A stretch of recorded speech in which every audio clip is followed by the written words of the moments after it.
तो good evening everyone. आज के वाइवा सेशन के टॉपिक्स हैं body fluids and circulation, excretory products and there elimination, locomotion and movement, neural control and coordination, chemical coordination and integration. तो सबसे पहले viva देने के लिए आए हैं आशी गुप्ता और हरिजीत, है ना। स्टार्ट करें क्या हरिजीत से? Yes ma'am. हरिजीत, आप मुझे बताएंगे हार्ट फेलियर, हार्ट अटैक और कार्डियक अरेस्ट में क्या डिफरेंस है? मैम हार्ट फेलियर में मैम वो इनफ ब्लड हार्ट पंप नहीं कर पाता ऑक्सीजन के रिक्वायरमेंट्स को मीट करने के लिए। हार्ट अटैक में हार्ट का जो मस्कुलेचर रहता है डैमेज हो जाता है और कार्डियक अरेस्ट में वो रुक ही जाता है। स्टॉप बीटिंग, है ना। ठीक है। यस तो एथेरोस्क्लेरोसिस क्या होता है? एथेरोस्क्लेरोसिस मैम उसमें मैम जो आर्टरी हार्ट को ब्लड सप्लाई करता है वो अफेक्ट हो जाता है, तो यूजुअली उसमें कैल्शियम कोलेस्ट्रॉल और फाइबर्स के डिपोजिशन होते हैं जिससे लूमन का साइज कम हो जाता है। एक्सीलेंट। तो कौन सी आर्टरी सप्लाई करती है blood heart? Anterior descending artery. किसकी ब्रांच है? Coronary artery.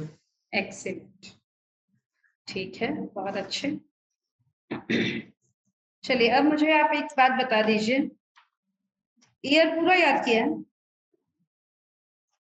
Year year year sense organs में ईयर और आईज पूरा अच्छे से तैयार है? पूरा नहीं मैम। पूरा नहीं किया क्यों? चलो ठीक है। ये पता है कि dash act as auditory receptors? वो हेयर सेल्स। हेयर सेल्स, बहुत अच्छे। हेयर सेल्स कहाँ प्रेजेंट?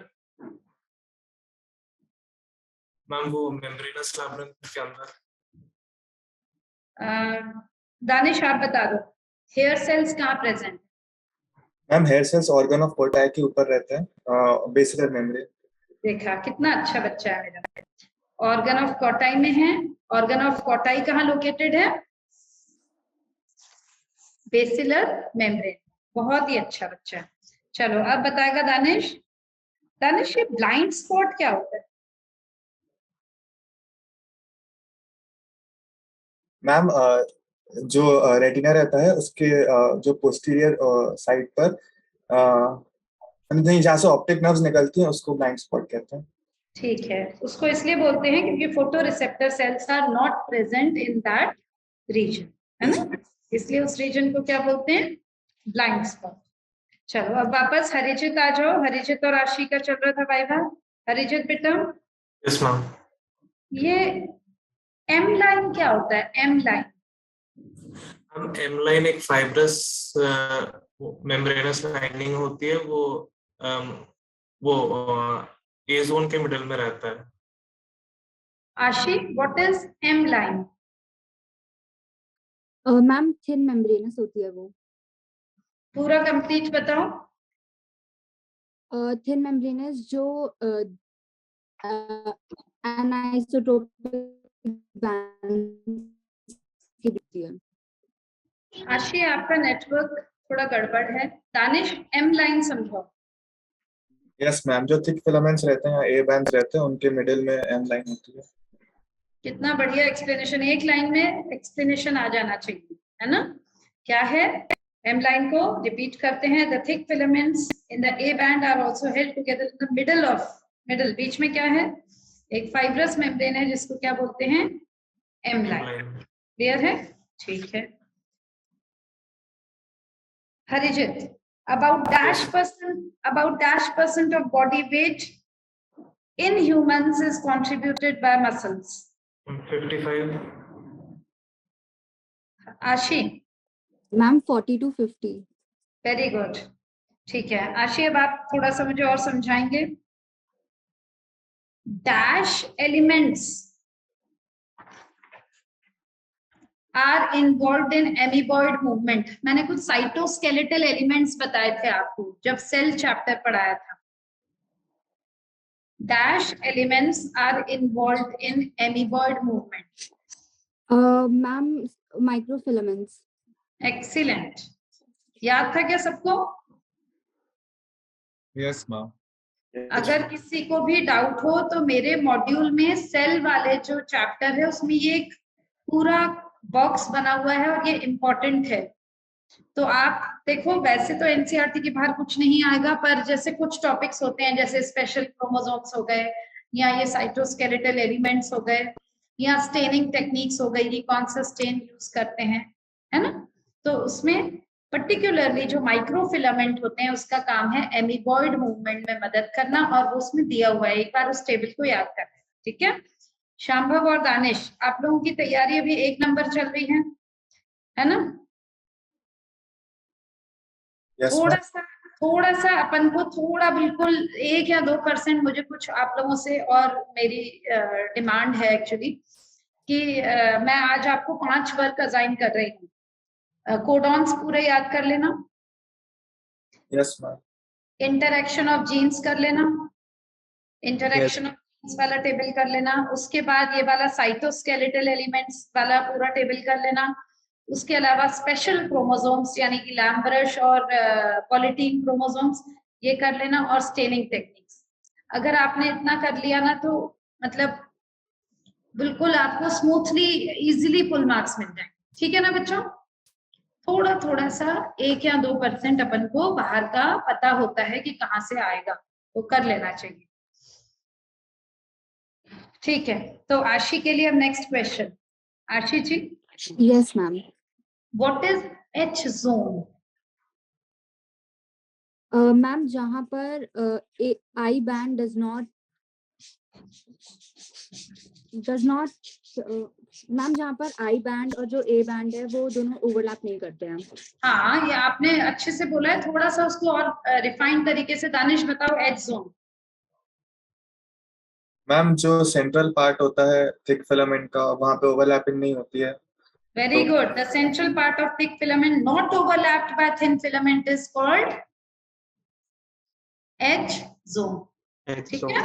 एक्सीलेंट, ठीक है। Shambhav, yes. Sarcoplasmic reticulum is store house of dash. Calcium ions. Muscle fibre has many nuclei, तो उसको हम क्या बोलेंगे? सिंसाइशियम। ठीक है। अब ये बता दीजिए कि जो थिक फिलामेंट है वो किस मोनोमेरिक यूनिट से बना हुआ है? Thick filament meromyosin. Very good. तो मीरोमायोसिन के भी 2 इंपॉर्टेंट पार्ट्स हैं। क्रॉस आर्म और टेल। वेरी गुड, यानी कि heavy meromyosin and light light meromyosin, है ना। तो हेवी मीरोमायोसिन में क्या है बेटा? शॉर्ट आर्म, हेड और शॉर्ट आर्म। ग्लोब्यूलर हेड, है ना। और उसके अलावा शॉर्ट आर्म। ठीक है। चलिए अब नेक्स्ट बता दीजिए कि ग्लोब्यूलर हेड में किस किस की साइट है? शांभव, मैम एक्टिव बाइंडिंग साइट्स हैं और ATP binding sites. Very good, ठीक है। स्लाइडिंग फिलामेंट थ्योरी क्या बोलती है, क्या बताती है बेटा कि कॉन्ट्रैक्शन ऑफ मसल फाइबर क्यों होता है? मैम बिकॉज जो मायोसिन फिलामेंट्स हैं वो एक्टिन फिलामेंट से बाइंड कर जाते हैं and then myosin filaments actin filaments को सेंटर की तरफ पुल करते हैं, स्लाइड करते हैं। सिर्फ एक चीज समझ लो कि इसमें कभी भी जो प्रोटीन्स हैं वो कॉन्ट्रैक्ट नहीं हो रहे हैं, वो क्या हो रहे हैं? स्लाइड हो रहे हैं। कौन? थिन फिलामेंट्स किसके ऊपर स्लाइड हो रहे हैं? थिक फिलामेंट के ऊपर। थिक फिलामेंट्स के ऊपर। तो बैंड्स की साइज छोटी हो रही है, समझ गए दानिश? ये एक PYQ है बेटा। Yes ma'am. इसमें सिर्फ क्या हो रहा है? स्लाइड हो रहा है। कौन स्लाइड हो रहा है? Thin filament. किसके ऊपर स्लाइड हो रहा है बताओ? Thick filament. थिक के ऊपर, ठीक है। आशी, मोटर यूनिट क्या होता है? What do you mean by motor unit? Motor unit ma'am जहाँ पर मोटर न्यूरॉन और जो मसल फाइबर है वो जहाँ पर मिलते हैं। एक्सीलेंट, यानी न्यूरोमस्कुलर जंक्शन को ही हम क्या बोलते हैं? Motor unit. Very good. Motor end plate बोलते हैं एक्चुअली न्यूरोमस्कुलर जंक्शन को, जहां पर मोटर न्यूरॉन और sarcolemma of the muscle fibre के बीच का जो कनेक्शन। तो एक कॉमन न्यूरोट्रांसमीटर का नाम बताओ हरिजीत। एसिटाइलकोलाइन। ठीक है। क्रॉस ब्रिज का मतलब बताओ हरीश। क्रॉस ब्रिज मैम जब मायोसिन फिलामेंट जब एक्टिन फिलामेंट के साथ वो अटैच होता है तो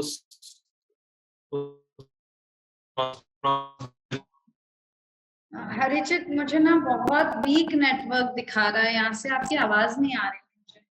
दानिश क्रॉस ब्रिज समझा। मैम जब मेरोमायसिन एक्टिन फिलामेंट से अटैच होता है तब उस फॉर्मेशन को वो क्रॉस ब्रिज कहते हैं। ठीक है। श्यामलोक मुझे दो चीजों में अंतर बताओ, व्हाइट फाइबर्स में और रेड फाइबर्स में डिफरेंस। व्हाइट फाइबर्स मैम में मायोग्लोबिन, मैम रेड फाइबर्स में मायोग्लोबिन की अमाउंट ज्यादा होती है एंड व्हाइट फाइबर्स में मायोग्लोबिन की अमाउंट कम होती है। मैम रेड फाइबर्स में माइटोकॉन्ड्रिया ज्यादा होते हैं जिसकी वजह से वो इफेक्टिवली ऑक्सीजन को एनर्जी प्रोडक्शन में यूज कर पाता है। मतलब वो एरोबिक मसल्स है ना, वो क्या है एरोबिक मसल्स। उसके अलावा एक और डिफरेंस बता दो, सार्कोप्लाज्मिक रेटिकुलम किसमें हाई होता है? मैम वो व्हाइट फाइबर्स में हाई रहता है। Excellent excellent. तो उसमें एनारोबिक प्रोसेस ज्यादा होता है, किसमें किसमें? व्हाइट फाइबर्स में। White fibres. ठीक है। आशी बेटा एक्शियल स्केलेटन में कितनी बोन्स हैं? 80। ठीक है। कौन कौन सी चीजें इंक्लूड होंगी एक्शियल स्केलेटन में, कौन कौन से structures? Skull, vertebral column, sternum और rib cage. Ribs, very good. क्या क्या आएगा इसमें? स्कल आएगा, vertebral column, sternum and ribs. बहुत अच्छे। स्कल में दो टाइप की बोन्स हैं, फेशियल और क्रेनियल, है ना? तो फेशियल कितनी है? 14। शांभव ये जो हायोइड है किसमें इंक्लूड होती है? Ma'am facial bones. मतलब हाँ, मतलब ये स्कल में इंक्लूड स्कल होती में। है। ठीक है ठीक है। Danish, yes ma'am. What do you mean by dicondylic school? Ma'am जो अपना स्कल रहता है वो दो ऑसिपिटल कॉन्डाइल से आर्टिकुलेट करता है तो इसलिए उसको डायकोंडाइलिक स्कल बोलते हैं। शांभव बताओ। मैम स्कल में दो ऑसिपिटल कॉन्डाइल्स होते हैं जो वर्टिब्रा से आर्टिकुलेट करते हैं। ठीक है Danish. Yes ma'am. Danish skull का जो पीछे वाला हिस्सा है, जो ऑक्सीपिटल रीजन है, वहां पर दो ऑक्सीपिटल कॉन्डाइल्स होते हैं जो आर्टिकुलेट करते हैं फर्स्ट वर्टिब्रा से, जिसका नाम है एटलस। यस तो मैम। क्योंकि दो कॉन्डाइल्स हैं इसलिए डाइकोंडाइलिक स्कल। ठीक है। और ये this kind of skull is present in amphibians and mammals. Dicondylic school कहाँ कहाँ प्रेजेंट होता है? एम्फीबियंस में, मैमल्स में। अब मुझे हरिजित बताओ कि अगर मैं बोल रही हूँ कि रिब इज बाइसेफेलिक तो इसका मतलब क्या है? मैम इसका मतलब ये है कि रिब्स का जो डॉर्सल साइड है वहाँ पे दो एरियाज है आर्टिकुलेशन के। Very good. शांभव सही बोल रहा है? Yes ma'am. डॉर्सल साइड में दो आर्टिकुलेशन फैसेट्स हैं, है ना? जहां रिब्स, जहां डॉर्सल साइड में अटैच होती है वर्टिब्रल कॉलम से, तो वहां पर क्या है? दो फैसेट्स हैं। ये मत बोलना कि एक आगे एक पीछे इसलिए बाइसेफेलिक। डॉर्सल साइड में ही दो फैसेट्स हैं इसलिए उसको बोलते हैं बाइसेफेलिक रिब्स। ठीक है जी। अब थोड़ा सा आराम करो हरिजित। अब आशी बताएगी वर्टिब्रल कॉलम का पूरा सीरियली अरेंज्ड जो यूनिट्स हैं वर्टिब्रे कितने कितने हैं? आशी समझाओ। मैम 26 पेयर्स, नहीं 26 सीरियली अरेंज यूनिट्स हैं। शाबाश, 26 हैं। बताओ पूरे। Ma'am 1 sternum. एक मिनट आशी, पीछे स्टर्नम के बारे में नहीं बात हो रही है, वर्टिब्रल कॉलम की बात हो रही है। बहुत इजी है। अच्छा ओके मैम। थोरैसिक होते हैं 12, लंबर होते हैं 5, फिर जो सेक्रम होते हैं वो 5 फ्यूज करके 1 बन जाते हैं और जो कॉक्सीजियल होते हैं वो 4 फ्यूज करके 1 बन जाते हैं। तो ऊपर वाला भूल गए आप। और मैम सर्वाइकल होता है 7। एक्सीलेंट, बहुत अच्छे। तो ऊपर से शुरू करोगे, सीक्वेंस में चलोगे तो कुछ नहीं बोलोगे। C7 T12 L5 S5 fuse होके 1, C4 फ्यूज होके 1। Danish, yes ma'am. मुझे स्कैपुला की पोजीशन बताओ। यस मैम, एक सेकंड। क्या 1 सेकेंड फॉर्मूले से मैं बोलूं? कैलकुलेट कर रहा है क्या? नहीं मैम, मैम सेकंड और सेवंथ सेकंड ट्रिप के से बीच में। Seventh trips. पता नहीं सब एक साथ क्या बोल रहे हैं मुझे। अनमोल तू बता दे यार स्कैपुला की position. Ma'am between second and seventh ribs. Second and seventh ribs, ठीक है। याद नहीं था क्या मेरे दानिश को? मैम भूल गया था। अच्छा हुआ भूल गया, कम से कम ये तो पता चला कि भूल गया था। Yes ma'am. नहीं तो मैडम की तारीफ में बिगड़ जाएंगे दोनों, शांभव और दानिश, फिर पता नहीं क्या करके आएंगे। तो जो चीज भूल गए थे अब वो याद हो गया? Yes ma'am. क्या रिपीट करो दानिश? सेकंड और सेवंथ रिब्स के बीच में रहता है स्टर्नम तो स्कैपुला। अब वर्टिब्रल कॉलम के कॉन्टेक्स्ट में शांभव किडनीज की पोजीशन बताओ।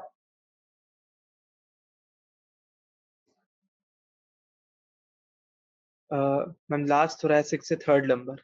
मतलब T12 to L3, L3। T12 से L3, शाबाश, very good. Anmol? Yes ma'am. Anmol जैसे पुराना जो चैप्टर था ब्रीदिंग एंड एक्सचेंज, वो वैसे आज के वाइवा में नहीं इंक्लूड होगा, पर याद है कि नहीं ये देखना चाहती हूँ। अब मतलब कहाँ ब्रोंकोस डिवाइड होते हैं ये पूछना चाह रही क्या? ये बहुत बदमाश है अनमोल, तो बहुत बदमाश है। मुझे ये भी पता चल जाता है मैं क्या पूछने वाली हूँ। मुझे सही याद है कि T5 ट्रैकिया कहाँ पर डिवाइड होता है, कौन से लेवल पे? 5th thoracic vertebra, very good. और किस किस में डिवाइड होता है? Left and right primary bronchi. Bronchi. मेरे बच्चे बहुत ही अच्छे हैं। अनमोल तो बहुत ही अच्छी पढ़ाई करने लगा है। अनमोल बस तू अब आगे जो है ना ऐसे मेंटेन रखना 1 साल तक बेटा, है ना? मैम रखनी पड़ेगी। हाँ, नहीं तो फिर बेटा 1-2 साल की और फीस जमा कर देना मेरे पास कि तू भी जाएगा मुझे छोड़ के। आपको छोड़ के कहाँ जाऊंगा मैं? ठीक है, चलो भाई। अब मुझे अनमोल बताएगा प्लेटलेट का नॉर्मल काउंट बता दे। प्लेटलेट्स का नॉर्मल काम, अच्छा क्या होता है? लॉटिंग में काम आते हैं क्या? नहीं, नॉर्मल काउंट, नॉर्मल अच्छा नंबर। काउंट, मुझे काम पूछ रही है आप। नहीं अच्छा होते हैं 150K, दैट इज 150,000 to 300,000 पर मिलीमीटर मतलब क्यूब। 1.5 लाख से 3 लाख पर क्यूबिक मिलीमीटर, है ना? तो अनमोल ये बता बेटा, इनका दूसरा नाम क्या है? प्लेटलेट का दूसरा नाम। थ्रोम्बोसाइट्स। और ये किससे बनते हैं? Produce from megakaryocytes. Very good. Megakaryocytes कहाँ पर स्पेशल सेल्स हैं? Bone marrow. एक्सीलेंट, बहुत ही अच्छा, ठीक है। तो एबीओ ब्लड ग्रुपिंग के बारे में कुछ जानते हो? अरे जानता हूँ मैं। सब जानते हो? क्या ठीक। क्या बताना? तो एबी ब्लड ग्रुप में एंटीबॉडीज कौन सी प्रेजेंट होती है प्लाज्मा? होती नहीं है। शाबाश, वेरी गुड। तो एबी जो है वो यूनिवर्सल क्या है? रेसिपिएंट। वेरी गुड, ठीक है। अनमोल मुझे एक बात बता कि एक अपन ने कंडीशन पढ़ी है एरिथ्रोब्लास्टोसिस पिटालिस, है ना? तो उसमें फर्स्ट प्रेगनेंसी में कोई परेशानी नहीं होती, नहीं, सेकंड क्योंकि में दोनों जो फीटल ब्लड है जो मैटरनल ब्लड है वो सेपरेटेड है प्लेसेंटा से, इसलिए प्लेसेंटल बैरियर से। एक्सीलेंट। तो ये कब मिक्स होते हैं बेटा? May be just after pregnancy के बाद हो सकता है, बट उसके लिए अपन को एंटी-आरएच एंटीबॉडीज देनी पड़ेगी। फिर सेकंड फ्रीक्वेंट प्रेगनेंसीज के टाइम में होता है। Very good. मतलब हाँ, ड्यूरिंग सर। डिलीवरी के टाइम हाँ। पर दोनों कांटेक्ट में आ सकते हैं, और फिर मदर की जो बॉडी है वो क्या डेवलप कर सकती है? Anti-RH antibodies antibody. Against RH. हाँ सॉरी, वो गलत चीज है। हाँ, ठीक है। Very good. तो शांभव इसके लिए एक मेथड बताया था, एडमिनिस्ट्रिंग एंटी आरएच एंटीबॉडीज को एक नाम बोला जाता है। मैम रोगैम मेथड। रोगाम मेथड, वेरी गुड, एक्सीलेंट। मुझे लगा ये एनसीईआरटी में नहीं दिया, तुम नहीं याद किया होगा मेरे शांभव, इसलिए तेरे से पूछा। जो 2-3 चीजें जो एक्स्ट्रा बताती हूँ वो कर लिया करो बच्चों, ठीक है? तो शांभव बताएगा हेल्दी इंडिविजुअल में हीमोग्लोबिन का कितना अमाउंट होता है एवरी 100 ml ऑफ ब्लड? हम 12 to 16 gram. 12 to 16 grams, very very good. Plasma में बहुत सारी चीजें प्रेजेंट होती हैं शांभव, तो आपको याद है सारी चीजें? मतलब मैक्सिमम तो याद होगी। मैम प्रोटीन्स होते हैं। मैम ग्लोबुलिन्स जो कि इम्यून सिस्टम में काम आते हैं। एल्ब्यूमिन्स जो कि ये तो एल्ब्यूमिन, Blood- ग्लोबुलिन्स, फाइब्रिनोजन, उसके अलावा और भी बहुत सारी चीजें हैं। क्या क्या है? मैम आयंस होते हैं, बाइकार्बोनेट आयंस होते हैं, very good. Magnesium, sodium calcium, ions होते हैं, सोडियम, है ना, ग्लूकोज, अमीनो एसिड्स, लिपिड्स, ये सब प्रेजेंट। शाबाश। इसमें कुछ क्लॉटिंग फैक्टर्स भी प्रेजेंट होते हैं, है ना? कितना नंबर होता है उनका 12 दानिश? सॉरी 13 होते हैं। ठीक है। कौन सी कंडीशन में? इनएक्टिव कंडीशन, है ना?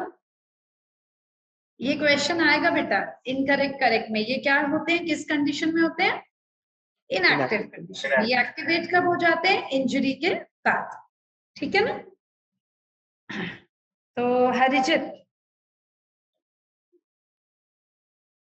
Yes ma'am. ब्लड में प्लाज्मा का कॉम्पोजिशन बताइए, परसेंटेज बताइए। मैम 55% ऑफ ब्लड प्लाज्मा होता है और प्लाज्मा 90 to 92% वाटर होता है, 6 to 8% प्रोटीन्स होता है। एक्सीलेंट, बहुत अच्छे। ठीक है, अब हरिजित को आराम देंगे। आशी से 2-3 क्वेश्चन पूछ के फिर अनमोल और जसकीरत पे आते हैं।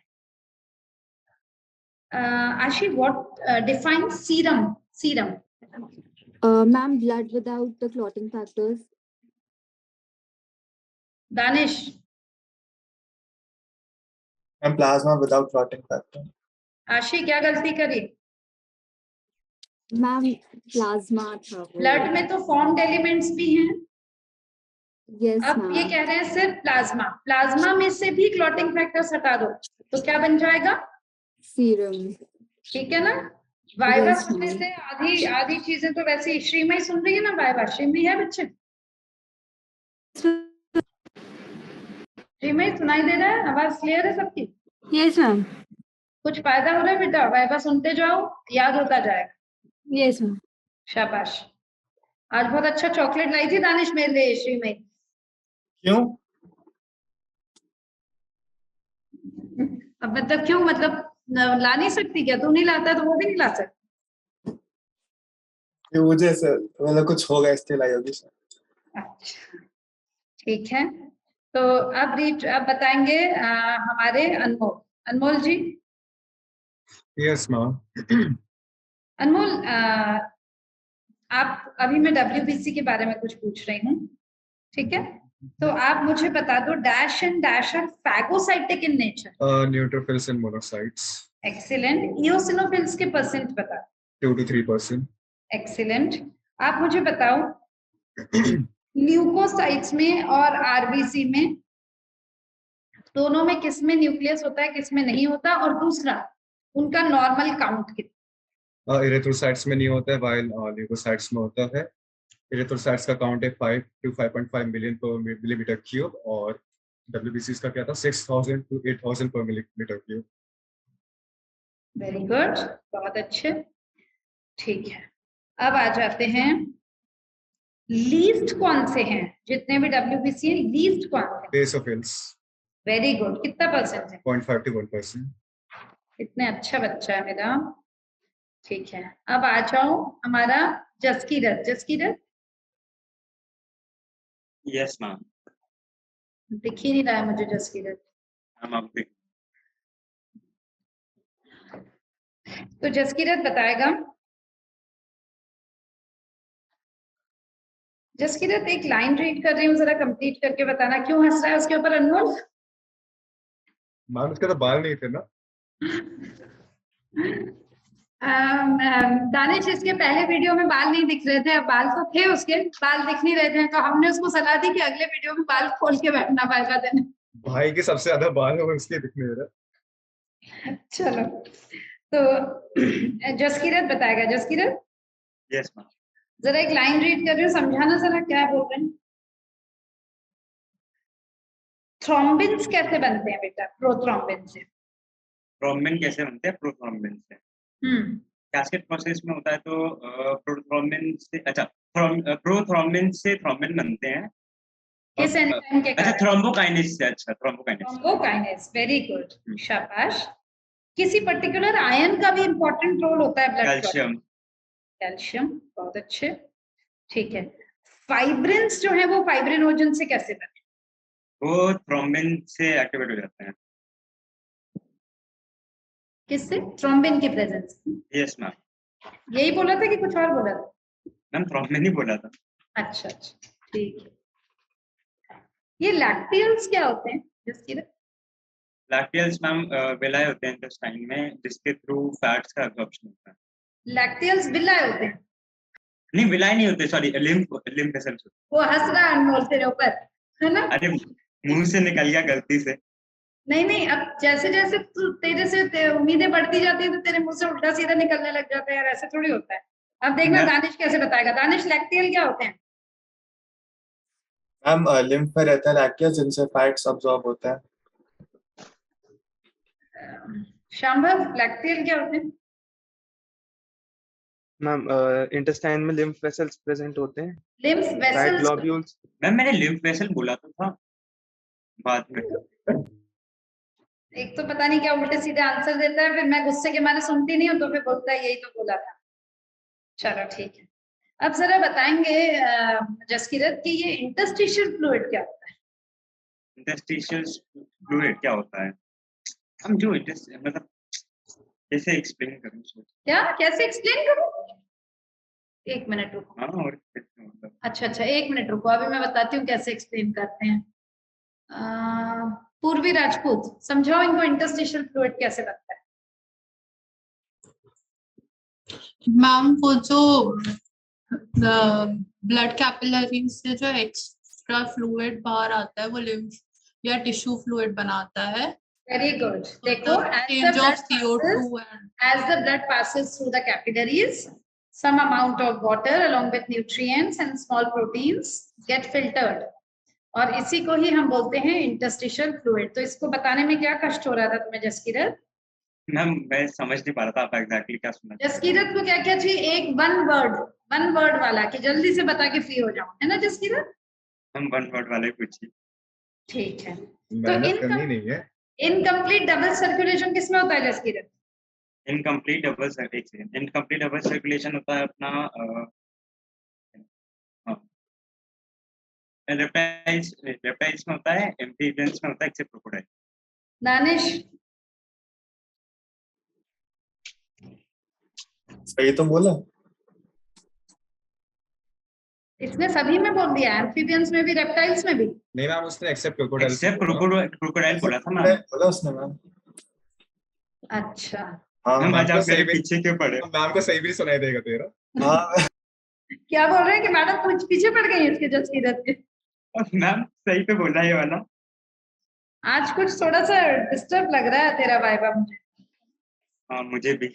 मुझे एक सुकून मिलता है ना मुझे तेरा वाइबा सुनने में। तुझे पता ही नहीं है कि तूने अपनी क्या जगह बनाई हुई है मेरे सामने, तो अब वो कहीं भी वहां से हिल जाती है ना चीज, तो फिर थोड़ा सा एक काम कर, एक कॉफी पी ले, तब तक मैं किसी और से ले लेती हूँ वाइबा, ठीक है? Yes ma'am. 2 मिनट म्यूट कर ले। आजा दानिश, शांभव, दोनों आ जाओ।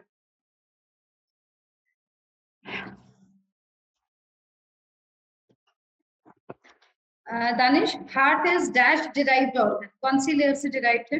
मेसोडर्मल। ठीक है, तो ये बता दो कि मेडियास्टिनम क्या होता है? क्या मैम? मेडियास्टिनल स्पेस क्या? शांभव बता दे इसको, मेडियास्टिनम क्या होता है? Between lungs behind sternum. दो लंग्स के बीच की स्पेस होती है दानिश, उसको बोलते हैं मेडियास्टिनम, है ना? तो उसमें प्रेजेंट होता है, ये इम्पोर्टेंट है, ठीक है? यस मैम, लिख लेता हूँ। हाँ लिख ले। ऐसे कैविटी को ही कहते हैं। समझा शांभव क्या बोल रहे हैं? थोरैसिक कैविटी तो पूरी हो जाती है ना, जो रिब्स से और मस्कुलेचर और डायफ्राम जो एनक्लोज करती है। ये सिर्फ लंग्स के बीच की स्पेस है। ये क्या है? दो लंग्स के बीच की जो स्पेस होती है, मेडियास्टिनल स्पेस, ठीक है? जरा जल्दी जल्दी बताते जाएंगे। शांभव, ये बताएंगे कि एट्रियोवेंट्रिकुलर सेप्टम किस चीज से बना हुआ है? किस मतलब टिश्यू से? Atrioventricular septum is made up of which tissue? Ma'am fibrous tissue. Very good. तुक्का लगाया पर सही है तुक्का। Thick fibrous tissue. Thick fibrous tissue. क्या था कि नहीं तो तेरा ना फ्रैक्शन ऑफ सेकंड भी नहीं लगता है, फटाक से आंसर आ जाता है। फिर इसने सोचा कि नहीं मिस नहीं करूंगा, मैं जरा सोच ही लेता हूँ। तो थिक फाइब्रस टिश्यू है ना। दानिश महाराज ने लिख दिया क्या? हाँ लिख लिया। तो दानिश अब ये बता दे कॉर्डेट टेंडिने क्या होता है? मैम आज अच्छे से घेर रही हूँ दानिश को। कॉर्डेट टेंडिने नहीं पता। अब लिख ले, ये आएगा। शांभव बता इसको कॉर्डेट टेंडिने। आपको जो पता मैम जो वेल्स होते हैं उनमें से अराइज होते हैं वो, और फिर मस्कुलेटर से अटैच होते हैं। एक काम करो दानिश, पेज नंबर 283 खोल बेटा। 283 पेज खोल, मैं तुझे बता ही देती हूँ, समझा ही देती हूँ। अभी वो कितना दूर रख के बैठता है, ये कितना ऑनेस्ट बच्चा है। देखो और शांभव भी कितना ईमानदार है, पता नहीं कहाँ गया है बूट लेने के लिए। मैम ऐसे तो मैं घर के बाहर रख के आ जाऊँ। नहीं मैम इसकी कोई दूर नहीं थी। कह रहा है मैं घर के बाहर रख के आ जाऊँ। किसी एक की तारीफ करो तो दूसरे को कुछ जलन होने लग जाती है। अब दानिश की तारीफ की तो अनमोल को लग रहा है कुछ। Yes ma'am. हमारे क्लास वाले को तो बहुत, क्लास वाले भी मुझे और जसकीरत को स्पेशली, आपको तो पता ही है लास्ट क्लास। जसकीरत बोलता है जसकीरत और अनमोल के अलावा किसी की तारीफ नहीं होनी चाहिए। दानिश 283 पेज खोल बेटा। Yes ma'am. तुझे वेंट्रिकल वाले हिस्से में बेटा कुछ ऐसे लंबी लंबी मसल्स दिख रही हैं, वो पैपिलरी मसल्स हैं बेटा। Yes ma'am. उस पैपिलरी मसल से ऐसे कॉर्ड निकलते हुए दिख रहे हैं बच्चों। Yes ma'am. तो उनको बोलते हैं कॉर्डेट टेंडिने, है ना। तो अब लिख लो, अगर नहीं लिखा है तो लिख लो। They are fibrous chords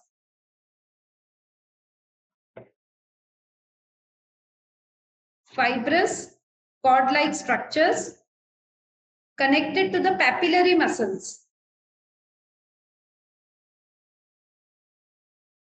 They are responsible, किसके लिए रिस्पॉन्सिबल है बेटा बताओ? ट्राइकस्पिड और बाइकस्पिड वाल्व के ओपनिंग और क्लोजर के लिए रिस्पॉन्सिबल है ना शांभव? किसके लिए रिस्पॉन्सिबल है बच्चों? Yes ma'am. दानिश एक तरफ से वो कस्प से कनेक्टेड है, मतलब ट्राइकस्पिड और बाइकस्पिड वाल्व्स के जो कस्प होते हैं, और एक तरफ से वो किससे कनेक्टेड है बेटा? पैपिलरी मसल से। समझ गए? तो दो क्वेश्चन बन गए दानिश इसमें। Papillary muscles are present in the ventricles of the heart. तो दानिश अब समझ आया बच्चे? Yes ma'am.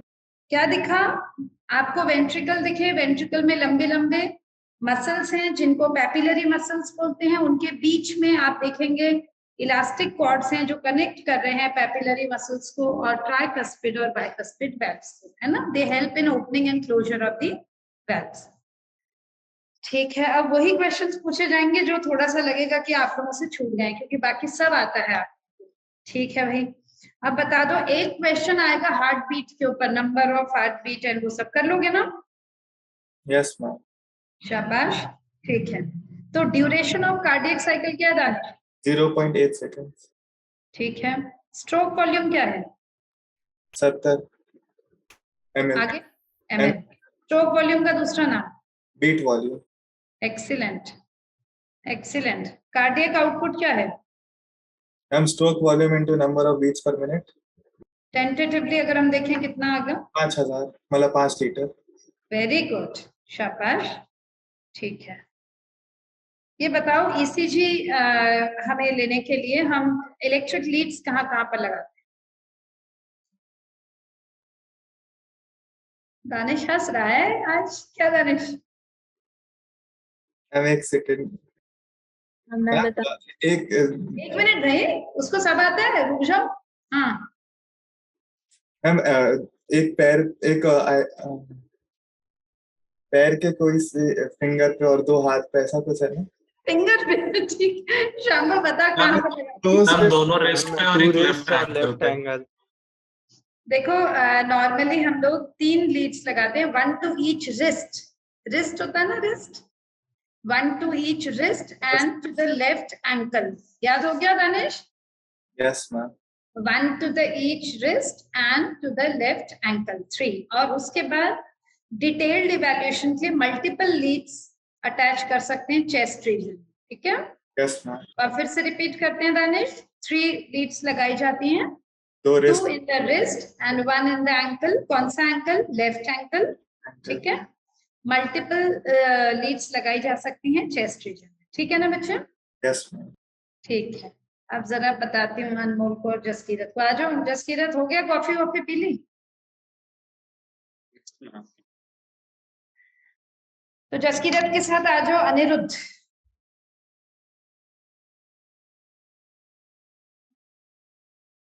ब्लैक कॉफी पीकर आया है जसकीरत? हम वही बना सकते हैं. हाँ, वही बना सकते हैं हॉस्टल में. तो जसकीरत बता दे. अनिरुद्ध आ जाओ भाई.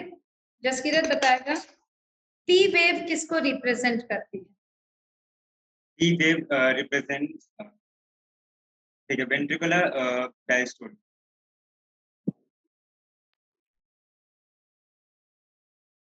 क्या बोल रहे हो?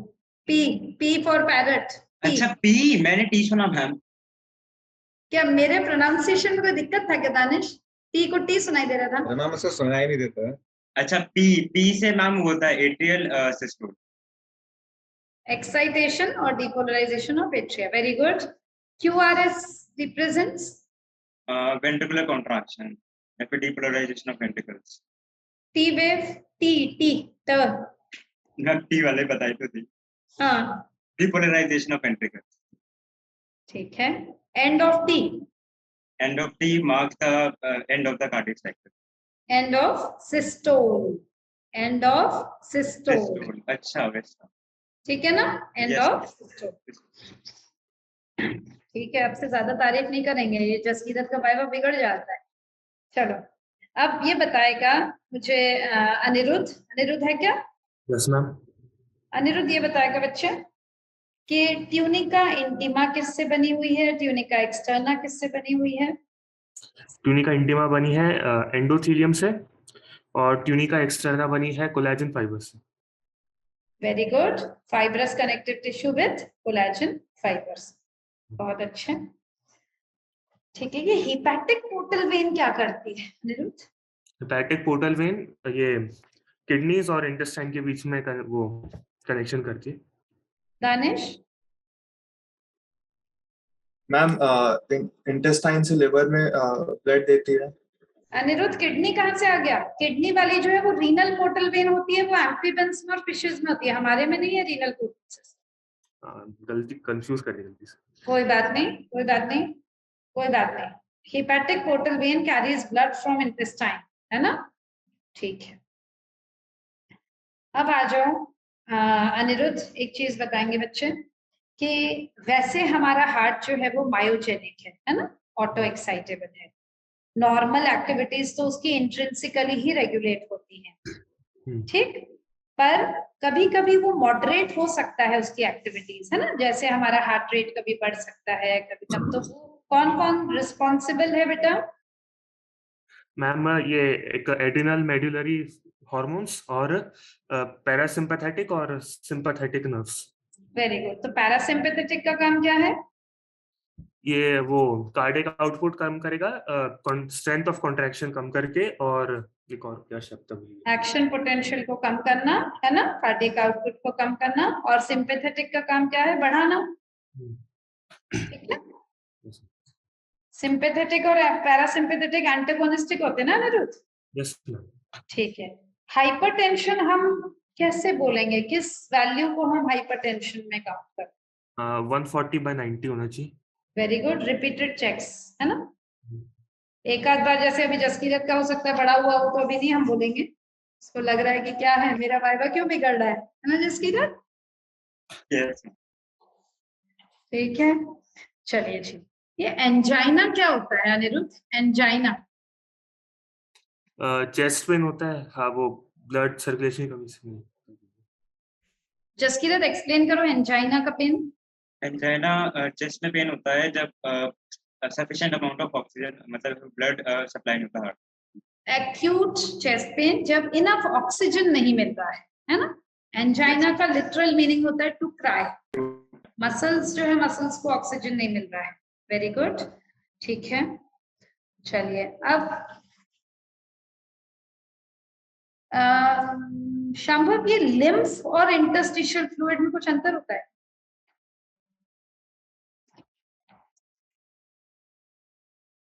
मैम जो इंटरस्टिशियल फ्लूइड होता है वो टिश्यू फ्लूइड होता है। जो आर्टरीज में से सीप आउट करके जो आ जाता है उसको टिश्यू फ्लूइड कहते हैं। और लिम्फ फ्लूइड लिम्फेटिक वेसल्स के अंदर जो फ्लूइड होता है उसको कहते हैं। हाँ, मतलब ये सेम कॉम्पोजिशन होता है, पर जब इसमें लिम्फोसाइट्स भी ऐड हो गए, क्योंकि जब वो लिम्फ वेसल के थ्रू जा रहा है इसमें लिम्फोसाइट्स भी ऐड हो गए, तो उसको हम क्या बोलेंगे? लिम्फ, है ना?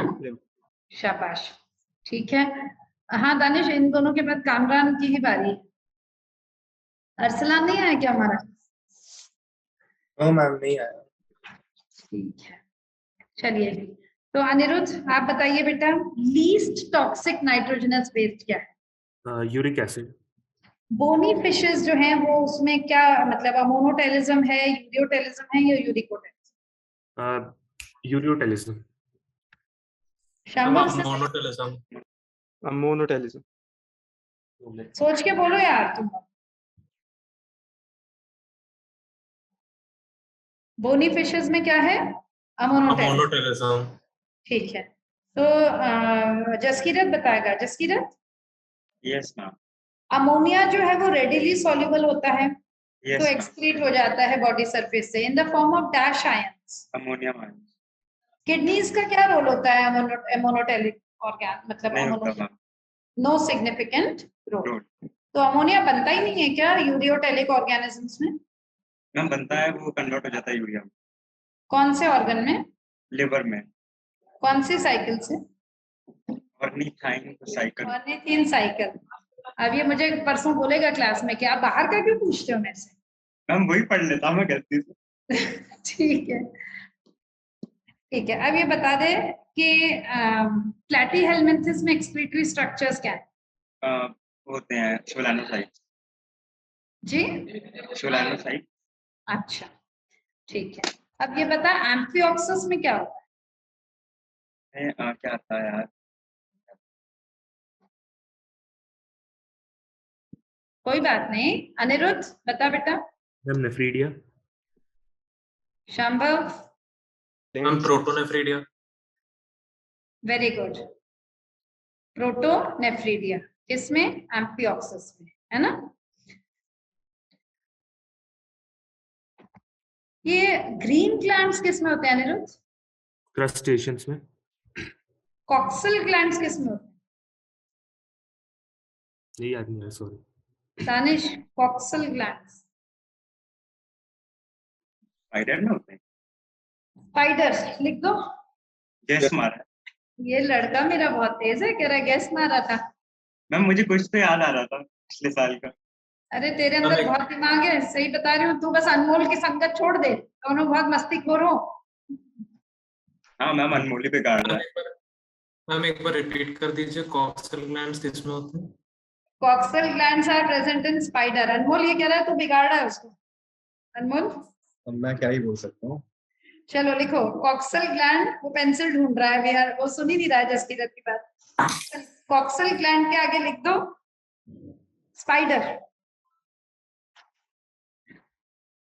चलो भाई आशीष, जरा डायमेंशंस बताओ किडनी।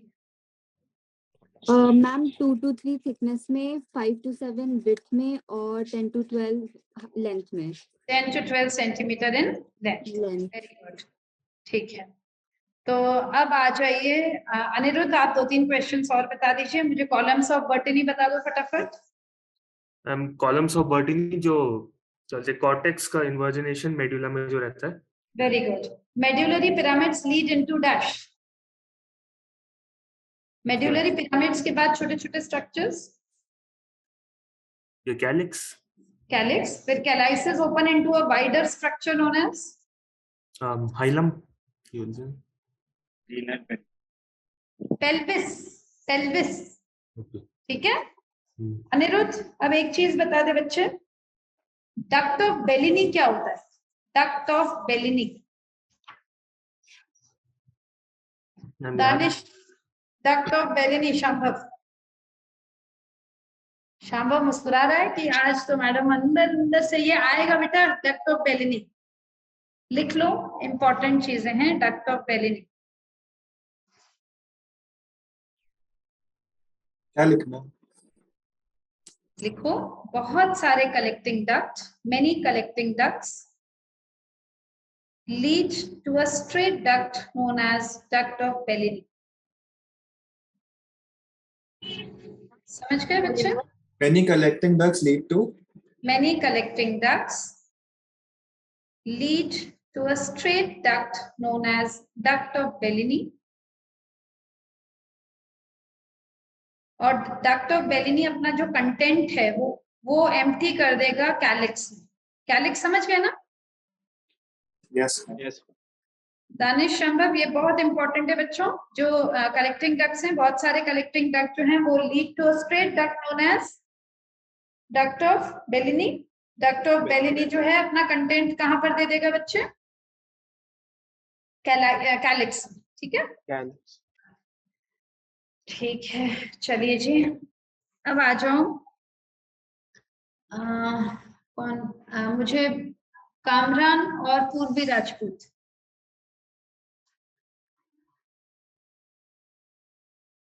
कामरान और पूर्वी राजपूत कैमरा ऑन करिए.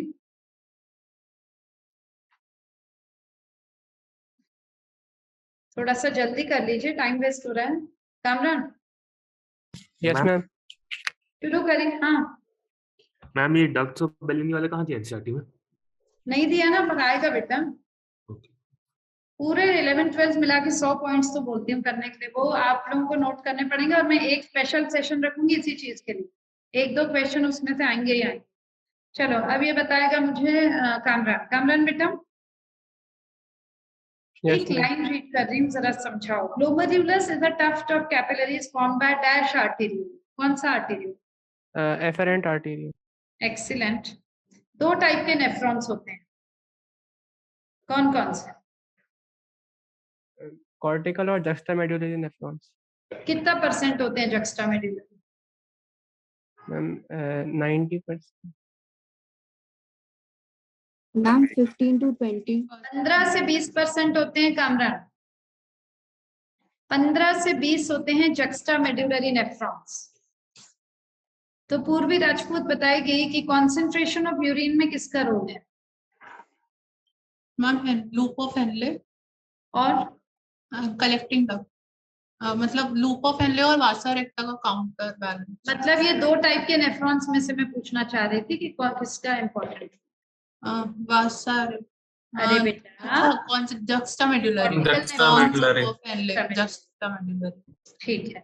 तो अब ये बता दे पूर्वी.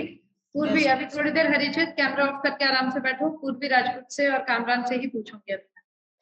पूर्वी आप बताओगे बेटा कि dash step helps to maintain ionic and acid base balance of body fluids. Urine formation का कौन सा स्टेप है? Selective secretion. Danish. Tubular secretion बोल दो. मैंने सोचा कि तुम क्या बोलना चाह रही हो, सिलेक्टिव रीएब्जॉर्प्शन बोलना चाह रही हो या क्या? ये है ट्यूब्यूलर सीक्रेशन. ठीक है, बहुत अच्छे. अब मैं एक लाइन रीड कर रही हूँ, कामरान बताएंगे कहाँ के लिए बोल रही हूँ. Conditional reabsorption of sodium and water takes place in this segment. PCT. Very good. तो ये किस हार्मोन के कंट्रोल में है ये वाला हिस्सा? Ma'am renin. दानिश. ADH. अब एक चीज सुन लो, एल्डोस्टेरोन का भी रोल होता है डिस्टल पार्ट्स में. Danish. Yes ma'am. Yes ma'am. Sodium और वाटर रीएब्जॉर्प्शन में एल्डोस्टेरोन का, और अगर सिर्फ वाटर के रीएब्जॉर्प्शन की बात हो रही है तो ADH का. समझ गए ना? ADH सोडियम में तो होता है. हम ADH में बाकी इलेक्ट्रोलाइट्स का भी होता है ना रिएब्जॉर्प्शन? हाँ होता है, मतलब इसमें दोनों का रोल होता है, ADH का भी और एल्डोस्टेरोन. ठीक है. एल्डोस्टेरोन कहाँ से सीक्रेट होता है Kamran? Ma'am fine branch of renal artery.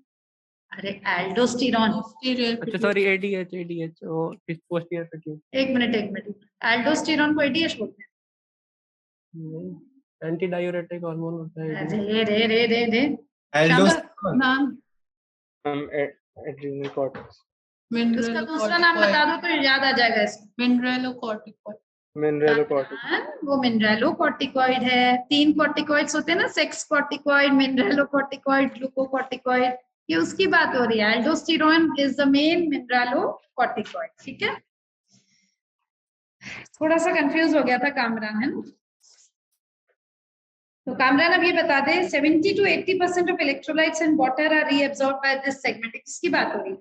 PCT. बहुत अच्छे। हेनलेज लूप में मिनिमम रीअब्सॉर्प्शन कौन से लिम्ब में होता है?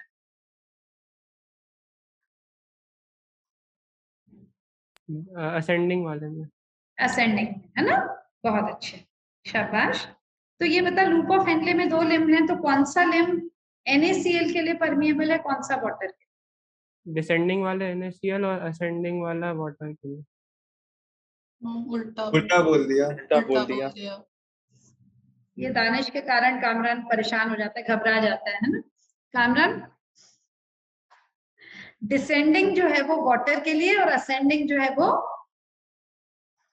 इलेक्ट्रोलाइट्स NaCl के लिए।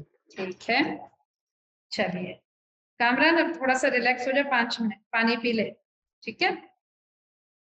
दानिश एक लाइन पूछ रही हूँ, जरा बताना कि कलेक्टिंग डक्ट जो है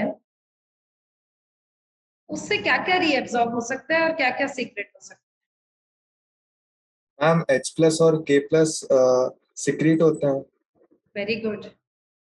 डायग्राम में नहीं दिया हुआ है दानिश? हाँ मैम, ये तो टेक्स्ट में लिखा था secretion. Very good, very good, very good. Text में लिखा हुआ है, डायग्राम में नहीं बना हुआ है। और साथ में लार्ज अमाउंट्स ऑफ वाटर, हाँ, small amount of urea into the medullary interstitium. ठीक है, तो पूर्वी जी, पूर्वी काउंटर करंट मैकेनिज्म को अपने दिमाग में बिठा लो। काउंटर करंट मैकेनिज्म, अब मुझे पूरा चीज समझाएंगे और अगर इसको नहीं आएगा तो दानिश बताएगा। Counter current mechanism is helpful in concentration of urine, आपको पता है। ये बताओ कि NaCl का पूरा मूवमेंट समझाओ और उसके बाद मुझे अनमोल बताएगा यूरिया का मूवमेंट।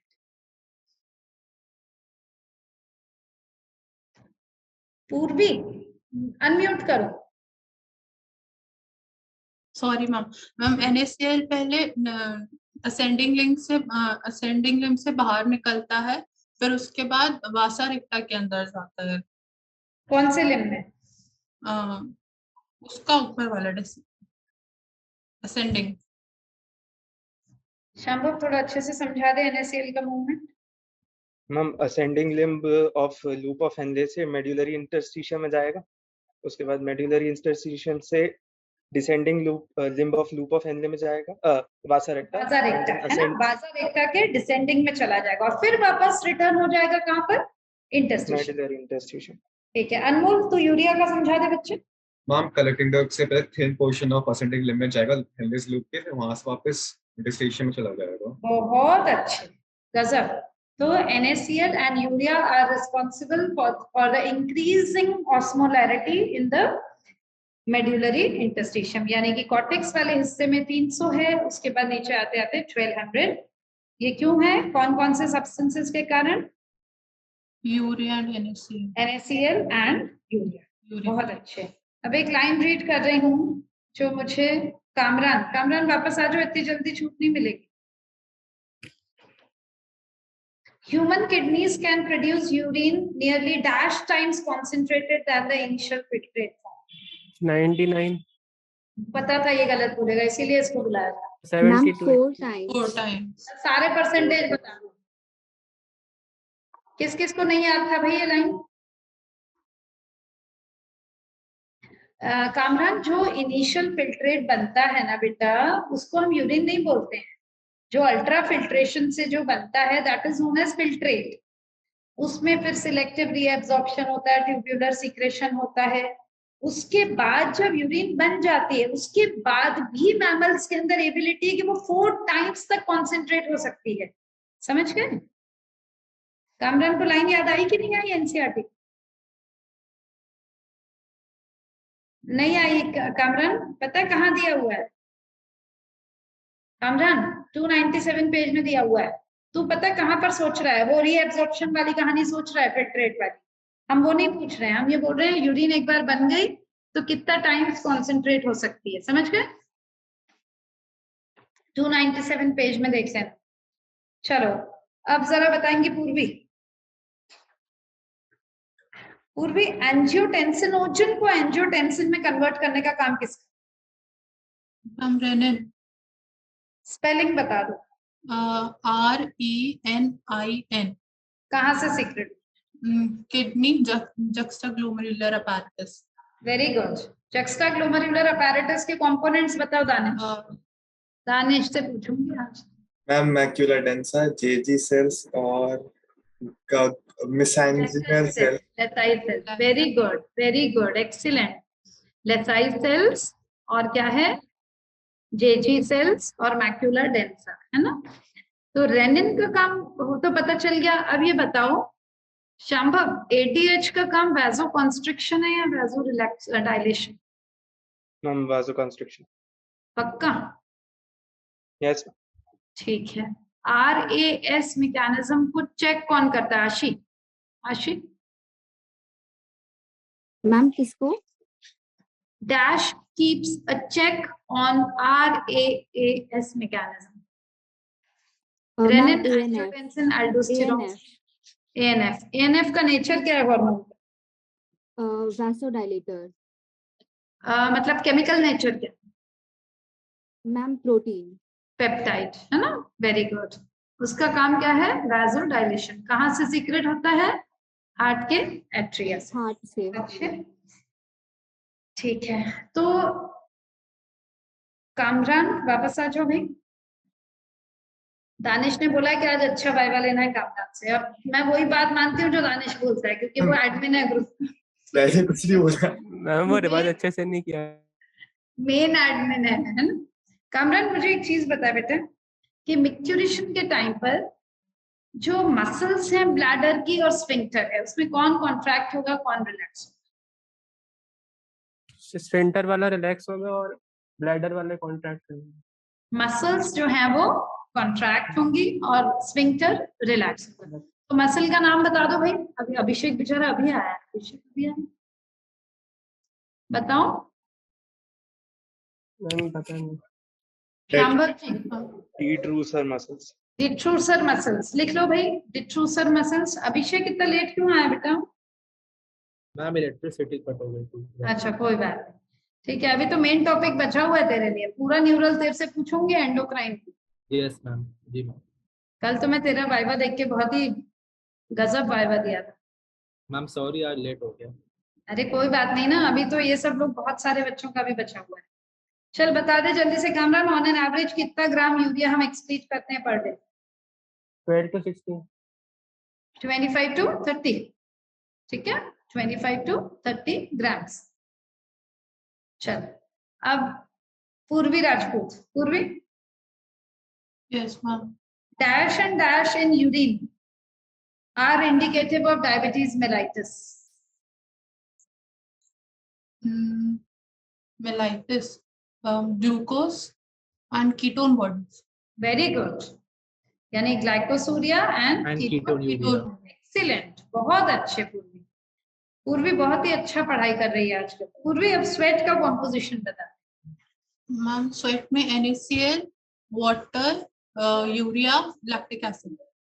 कितना अच्छा वाइवा देती है। Very good. अब पूर्वी तो सुनती जा आंसर्स। अब आगे वाइवा देंगे अश्लेषा, अश्लेषा और साथ में अभिषेक। ठीक है अश्लेषा? Yes ma'am. मैम हाँ जी मैम, लोकोमोशन का मैंने रिवाइज नहीं किया है, बाकी सब कर लिया है। तो तुम्हारी किस्मत अच्छी है, लोकोमोशन खत्म ही हो गया लगता है। और मैम मैंने न्यूरल और केमिकल नहीं पढ़ाया। अरे वाह, अब तो वही पूछेंगे। क्यों नहीं पढ़ा? मतलब किस किस खुशी में नहीं पढ़ा है? मैम वो हो ही नहीं पाया। मैम पता नहीं क्या हो रहा है, मुझे लग रहा है मैं चीजें भूलती जा रही हूँ। अच्छा माँ मैं बताऊं, इसने 4 चैप्टर पढ़ चुकी है, न्यूरल इसको पढ़ने का मन ही नहीं कर रहा है। इसने केमिकल भी पढ़ा है, बस बोल रही है कि नहीं मुझे रिटेन नहीं है। मैम मैं भूल जा रही हूँ सब चीज। इधर सुनो अश्लेषा, मैम क्या है कि जहां पर भी हमारी लगाम सब्जेक्ट से ढीली होती जाए उसी वक्त अपने आप को कंट्रोल कर लो। कैसे? कि अपने आप को ऑब्जर्व करना जरूरी है। अगर तुम्हारा कोई टॉपिक तुम्हें अच्छा नहीं लग रहा है तो अपने आप को, माइंड को तुम कंट्रोल करो कि नहीं ये पढ़ना है। तुम 2 दिन का टाइम लो, उसको कंप्लीट करो। ये नहीं कि मन नहीं कर रहा है तो नहीं पढ़ना है। नहीं ना? नहीं मैम पढ़ लूंगी। और इन लोगों के साथ थोड़ा मस्ती कम किया करो, ये लोग बहुत कोल्ड कॉफी पिला पिला के तुम्हें मस्ती करते हैं, पूरा बिगाड़ देते हैं ना, और खुद पढ़ के आ जाते हैं दोनों, अनमोल भी जसकीरत भी। नहीं जाऊंगी मैम। मैम मैंने हाँ। कल लोगों जब रहने तो मैं कुछ नहीं बोलता। ठीक है, तो अश्लेषा बताएगी यूरीमिया कंडीशन क्या होती है? मैम जब यूरिक एसिड का एक्यूमुलेशन, यूरिया का एक्यूमुलेशन हो जाता है ब्लड में, तो उसे यूरीमिया कहते हैं। गाउट क्या है? Gout ma'am inflammation of joints due to accumulation of uric acid. ठीक है, अब ये बताओ, dash is the ultimate method in the correction of renal failure. Renal failure ma'am kidney transplant. Excellent, ठीक है। रीनल कैल्कुला में क्या चीज एक्यूमुलेट हो जाती है? Ma'am insoluble mass of crystallised salts, oxalates of calcium, है ना, कैल्शियम ऑक्सैलेट। ठीक है, अब मुझे पूरा स्टेप समझाओ जरा कि हीमोडायलिसिस में हम कहाँ से ब्लड देंगे, किससे मिक्स करेंगे, कैसे करेंगे, समझाओ। Okay ma'am. मैम हीमोडायलिसिस में एक कन्वीनियंट आर्टरी से ब्लड लेते हैं, उसे सीलोफोइन ट्यूब में पास करते हैं, उसका कॉन्सेंट्रेशन सेम होता है, डायलिसिस मतलब डायलिसिस फ्लूइड का कॉन्सेंट्रेशन सेम रहता है, बस इसमें नाइट्रोजनस वेस्ट नहीं होता है, तो फिर ग्रेडियंट क्रिएट होता है, तो उसकी वजह से वो नाइट्रोजनस वेस्ट डायलिसिस फ्लूइड में पास ऑन हो जाता है, ब्लड क्लियर हो जाता है, और फिर उसे एक वेन में ओ मैम, और फिर हेपारिन एंटीकोएगुलेंट ऐड करते हैं जब लेते हैं उस टाइम पे। तो पहले तो स्टार्टिंग में पहले हेपारिन, और फिर जब वापस बॉडी में डालते तो एंटी हेपारिन ऐड करते हैं। वेरी गुड, शाबाश, बहुत ही अच्छे, बहुत बढ़िया। तो on an average a healthy person excretes dash amount dash litres of urine per day. हम 1.5 लीटर्स। पीएच कितना होता है यूरिन? 6। ठीक है,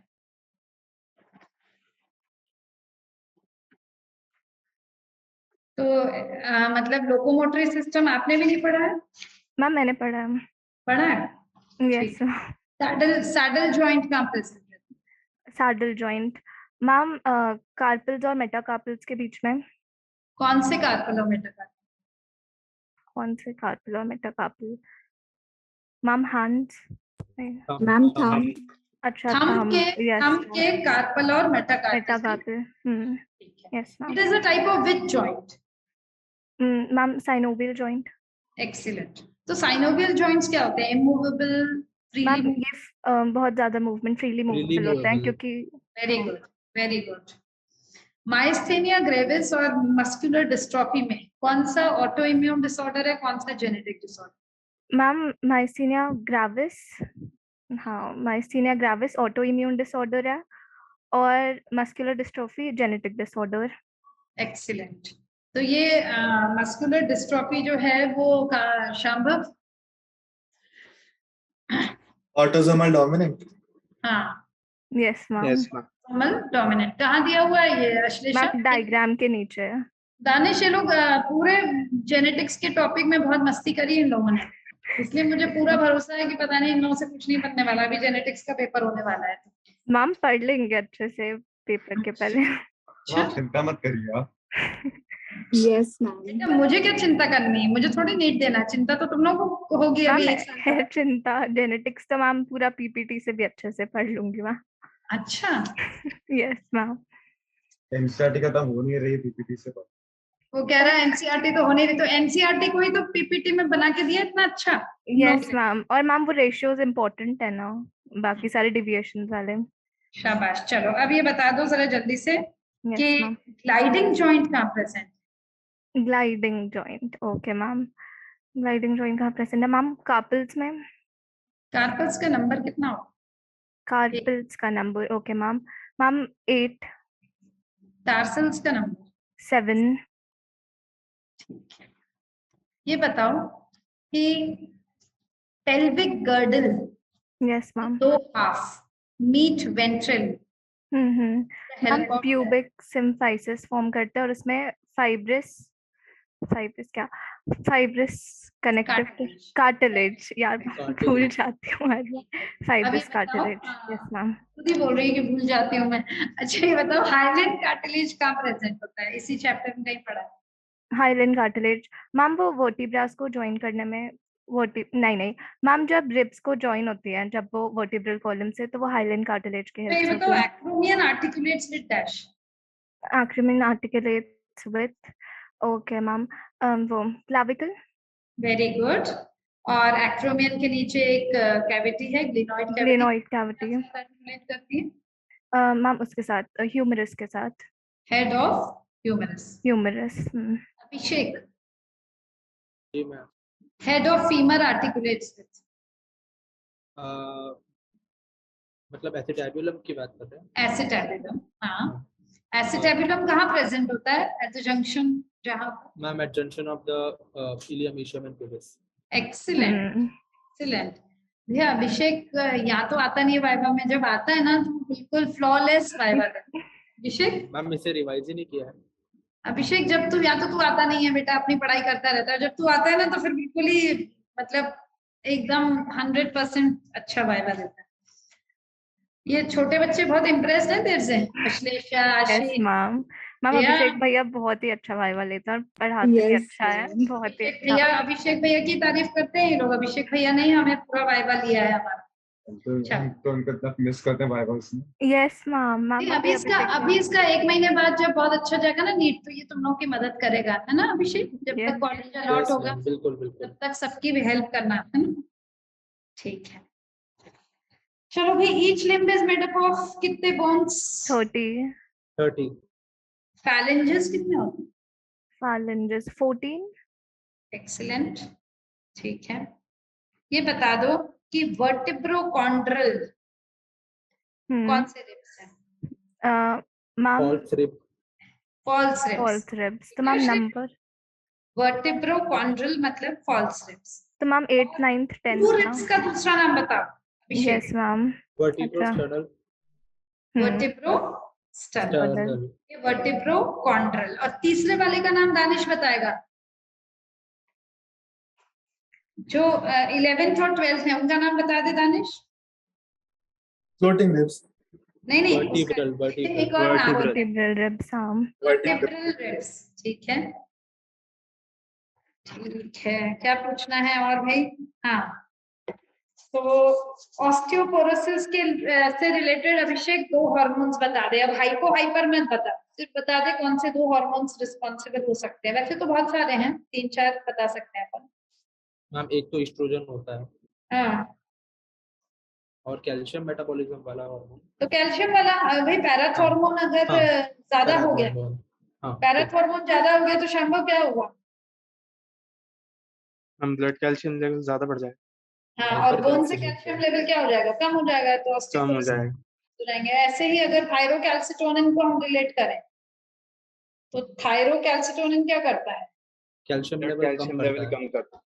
किसमें? ब्लड में, और बोन में बढ़ाता है। तो अगर उसकी डेफिशिएंसी हो जाती है थायरोकैल्सिटोनिन की, तो भी क्या हो सकता है? ऑस्टियोपोरोसिस, है ना? ठीक है। क्यों, समरी पढ़ के आए क्या दानिश, शंभव, अभिषेक? समरी पढ़ के आए हो सबकी? Yes ma'am. मेरी पहले से पढ़ी हुई है, पता नहीं क्या है। अच्छा, पहले से है पढ़ी हुई। कल की समरी पूछने वाली है ना? नहीं, समरी नहीं, एक लाइन बस पूछनी है तेरे से। इरशाद। वो लाइन नहीं मिल रही है, वो शायद मेरे ख्याल से 12th के रिप्रोडक्टिव टॉपिक में है। मैं सोच रही थी कि अगर यहाँ होता तो फिर तुझे पकड़ती इसमें। हम लाइन बता दीजिए। वो ना उसमें ये अपना एंड्रोजेंस के फंक्शन पूछे हैं पूरे। आप इरिथ्रोपोइसिस वाले की बात कर रहे हैं कि एंड्रोजेंस भी रहता है इसमें। मैम वो तो केमिकल कोऑर्डिनेशन में दिया है वो। दिया हुआ है। तो जरा समरी खोल के, आपने तो बताया था मैम। समरी खोल के जरा दानिश से पूछना कहाँ पर दिया हुआ है।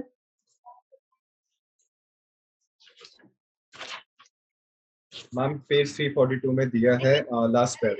अरे बताना नहीं है, पूछना है क्वेश्चन। दानिश से पूछो जरा, देखिए याद करके। ठीक है, जो आपने पूछा था वही सेम क्वेश्चन पूछ लेता हूँ। कितना 4 हार्मोन्स है हाँ जो इरिथ्रोपोइसिस के साथ कंसर्न है? बताओ दानिश। मैम एक तो एरिथ्रोपोइटिन जो कि किडनी से रिलीज होता है, और उसके बाद हम थायरॉक्सिन जो थायराइड ग्लैंड से रिलीज होता है, कॉर्टिसोल और एंड्रोजन। शंभव। हम कॉर्टिसोल एक करता है, और अब लास्ट में एंड्रोजन्स। शाम्भव और दानिश 342 पेज में समरी में दिया हुआ है कि androgens are responsible for the functions of male accessory sex organs, appearance of male secondary characters, spermatogenesis, male sexual behavior, anabolic pathways and erythropoiesis. समझ गए? Yes, ma'am. दानिश बेटा, erythropoiesis साफ साफ दिया हुआ है किसके बारे में? androgens के बारे में। और अलग अलग कंटेंट में आपको पता है erythropoietin भी दिया हुआ है और अपना थायरोक्सिन भी दिया हुआ है। और एक और क्या, कौन सा हार्मोन बताया था अभी शाम ने? कॉर्टिसोल। कॉर्टिसोल का दूसरा नाम बता अभिषेक। ग्लूकोकॉर्टिकॉइड। हाँ, इसमें इसके फंक्शंस बता देती है। 2-3 फंक्शंस है बहुत इंपॉर्टेंट। ग्लूकोकॉर्टिकॉइड कार्बोहाइड्रेट मेटाबॉलिज्म करता है, प्रोटीन मेटाबॉलिज्म और ग्लूकोज लेवल बढ़ाता है और ग्लाइकोनियोजेनेसिस करता है, लिपिड्स और प्रोटीएजेस और लाइपोलाइसिस एंड प्रोटियोलाइसिस करता है ना, और ग्लाइकोजिनोलाइसिस मतलब ग्लाइकोजन का ब्रेक करता है और ग्लाइकोनियोजेनेसिस करता है। उसके अलावा शाम्भव मैं कुछ और सुनना चाह रही हूँ। Ma'am cardiovascular system, kidney functions और आरबीसी प्रोडक्शन भी करता है। और एक और चीज ma'am anti inflammatory reaction, immune system को सप्रेस करता है ना। एंटी इन्फ्लेमेटरी है फिर इन्फ्लेमेटरी है सिर्फ। एंटी इन्फ्लेमेटरी है ना बच्चे? यस मैम, यस मैम, है ना। अनमोल, अभी मैंने आप लोगों को पढ़ाया नहीं ह्यूमन हेल्थ, उसमें बताऊंगी इन्फ्लेमेटरी रिस्पांस क्या होता है, तो फिर आपको ये कंफ्यूजन नहीं होता है ना। नहीं, बॉडी फ्लूइड्स में दिया है ना उसमें, आई गेस बेसोफिल्स वाले में दिया, इन्फ्लेमेटरी दिया, तो मैं और कंफ्यूज हो जाऊंगा। तो मुझे दानिश बताएगा एक चीज। दानिश, एक ट्रैक्ट और नर्व में क्या अंतर है? ट्रैक्ट और नर्व्स, कोई बात नहीं ना, मैं जानबूझ के पूछा है ताकि मैं डिक्टेट कर दूं और लिखवा दूं। शाम्भव तुझे आता है? मैम ट्रैक्ट्स हॉलो होते हैं। लिखो, tract is the collection of axons in CNS. Tract is the collection of axons in CNS and nerve is the collection of nerve fibres यानी एक्सॉन्स इन पीएनएस। अगर नर्व फाइबर्स का collection CNS में है, दानिश थक गया बैठे बैठे, पीठ भी दुख रही है आपको? नहीं मैम, नहीं दुख रही। अगर सीएनएस में तो ट्रैक्ट और पीएनएस में। नर्व फाइबर्स का कलेक्शन सीएनएस में है तो उसको ट्रैक्ट बोलेंगे, और अगर पीएनएस में है तो उसको बोलते हैं नर्व। ठीक है? यस। ये रिपीट करिएगा एक बार। दानिश मॉनिटर है, उससे पूछो। The bundles of axon in CNS is known as tract and in PNS nerve. एक तो बहुत ज्यादा इंग्लिश में बोलता है, रुक जा अनन्या, मैं सिंपल लैंग्वेज में बताती हूँ तुझे। हम आती है, ठीक है आगे। अच्छा ठीक है, तो नर्व फाइबर्स का कलेक्शन अगर सीएनएस में है तो उसको हम ट्रैक्ट बोलेंगे, और अगर नर्व फाइबर्स का कलेक्शन पीएनएस में है तो उसे हम नर्व बोलेंगे। ठीक है बच्चों, क्लियर है? चलिए जी, अब आ जाएंगे हमारी बच्ची अनन्या और अभिषेक। अनन्या बेटा, यस मैम। बता बेटा कि ये निजल ग्रैन्युल्स कहाँ प्रेजेंट होते हैं और इनका रोल क्या होता है? हम निजल ग्रैन्युल्स जो होते हैं वो अपने डेंड्राइट्स और सेल बॉडी में होते हैं। क्या रोल होता है बच्चे? मैम याद नहीं आ रहा। Protein synthesis. They basically contain क्या क्या प्रेजेंट होता है? रफ एंडोप्लाज्मिक रेटिकुलम और गोल्गी बॉडीज, ट्रिगॉइड बॉडीज है ना, आरईआर एंड राइबोसोम्स। तो फिर जहां पर भी राइबोसोम्स होंगे उनका मेन काम है प्रोटीन सिंथेसिस। बहुत अच्छे। एनसीईआरटी में लिखा है? नहीं। लिख लो बेटा, लिख लो।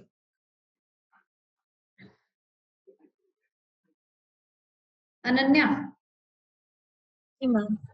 मल्टीपोलर न्यूरॉन में कितने एक्सॉन कितने डेंड्राइट्स? हम एक एक्सॉन और एक से ज्यादा डेंड्राइट्स। 2 और मोर डेंड्राइट्स है। कहाँ पाए जाते हैं? Cerebral cortex. ठीक है। Bipolar? Bipolar are found in nasal epithelium, retina of the eye, and olfactory epithelium. बहुत अच्छे। तो बाइपोलर में कितने एक्सॉन होते हैं, कितने जनरेट? मैम एक एक्सॉन एक डेंड्राइट। ठीक है, उसके बाद एक सेकेंड, ठीक है। यूनिपोलर कहाँ पाए जाते हैं? एम्ब्रियोनिक स्टेज में। एम्ब्रियोनिक स्टेज में क्या क्या होता है उसमें? मैम बस एक्सॉन होता है। शाबाश, तूने तो बहुत अच्छी पढ़ाई की हुई है। मैम नहीं हो पाया रिवाइव ढंग से। नहीं नहीं, बहुत अच्छी पढ़ाई की है तूने। माइलिनेटेड नर्व फाइबर्स जो हैं, है ना, माइलिनेटेड भी होते हैं और नॉन माइलिनेटेड। तो माइलिन शीट सीएनएस में कौन बनाता है और पीएनएस में कौन बनाता है? मैम माइलिन आशी गुप्ता। मैम सीएनएस में बनाते हैं ओलिगोडेंड्रोसाइट्स और पीएनएस में बनाते हैं श्वान सेल्स। नोट कर लो, ये आएगा 2017 में आ चुका है क्वेश्चन। शांभव याद था क्या? यस मैम, लिखा हुआ। नहीं लिखा हुआ तो है बेटा, याद भी कर लो।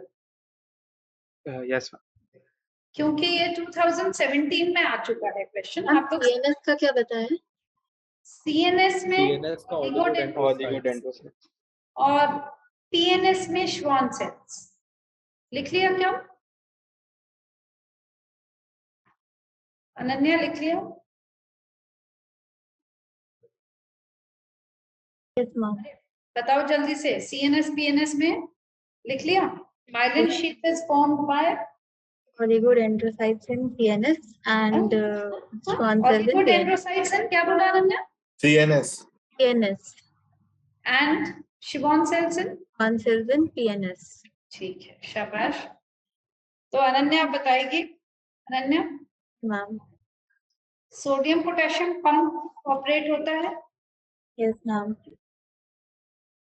कितने सोडियम बाहर और कितने पोटेशियम अंदर?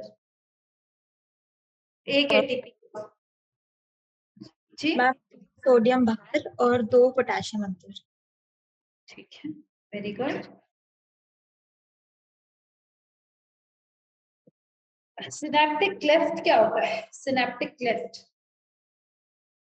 मैम जो एक मिनट मैम जो साइनैप्स होता है मैम, उसमें जो दो मैम जो प्री साइनैप्टिक और पोस्ट साइनैप्टिक न्यूरॉन होता है, वो जिससे सेपरेटेड होते हैं उसे साइनैप्टिक। ऐसा गैप होता है ना अनन्या? ऐसा गैप, उसको क्या बोलते हैं? Synaptic cleft. ठीक है, फिल्ड स्पेस। शाबाश। तो ये बता अनन्या कि 2 टाइप के वो होते हैं ना, एक इलेक्ट्रिक और एक केमिकल। जी मैम।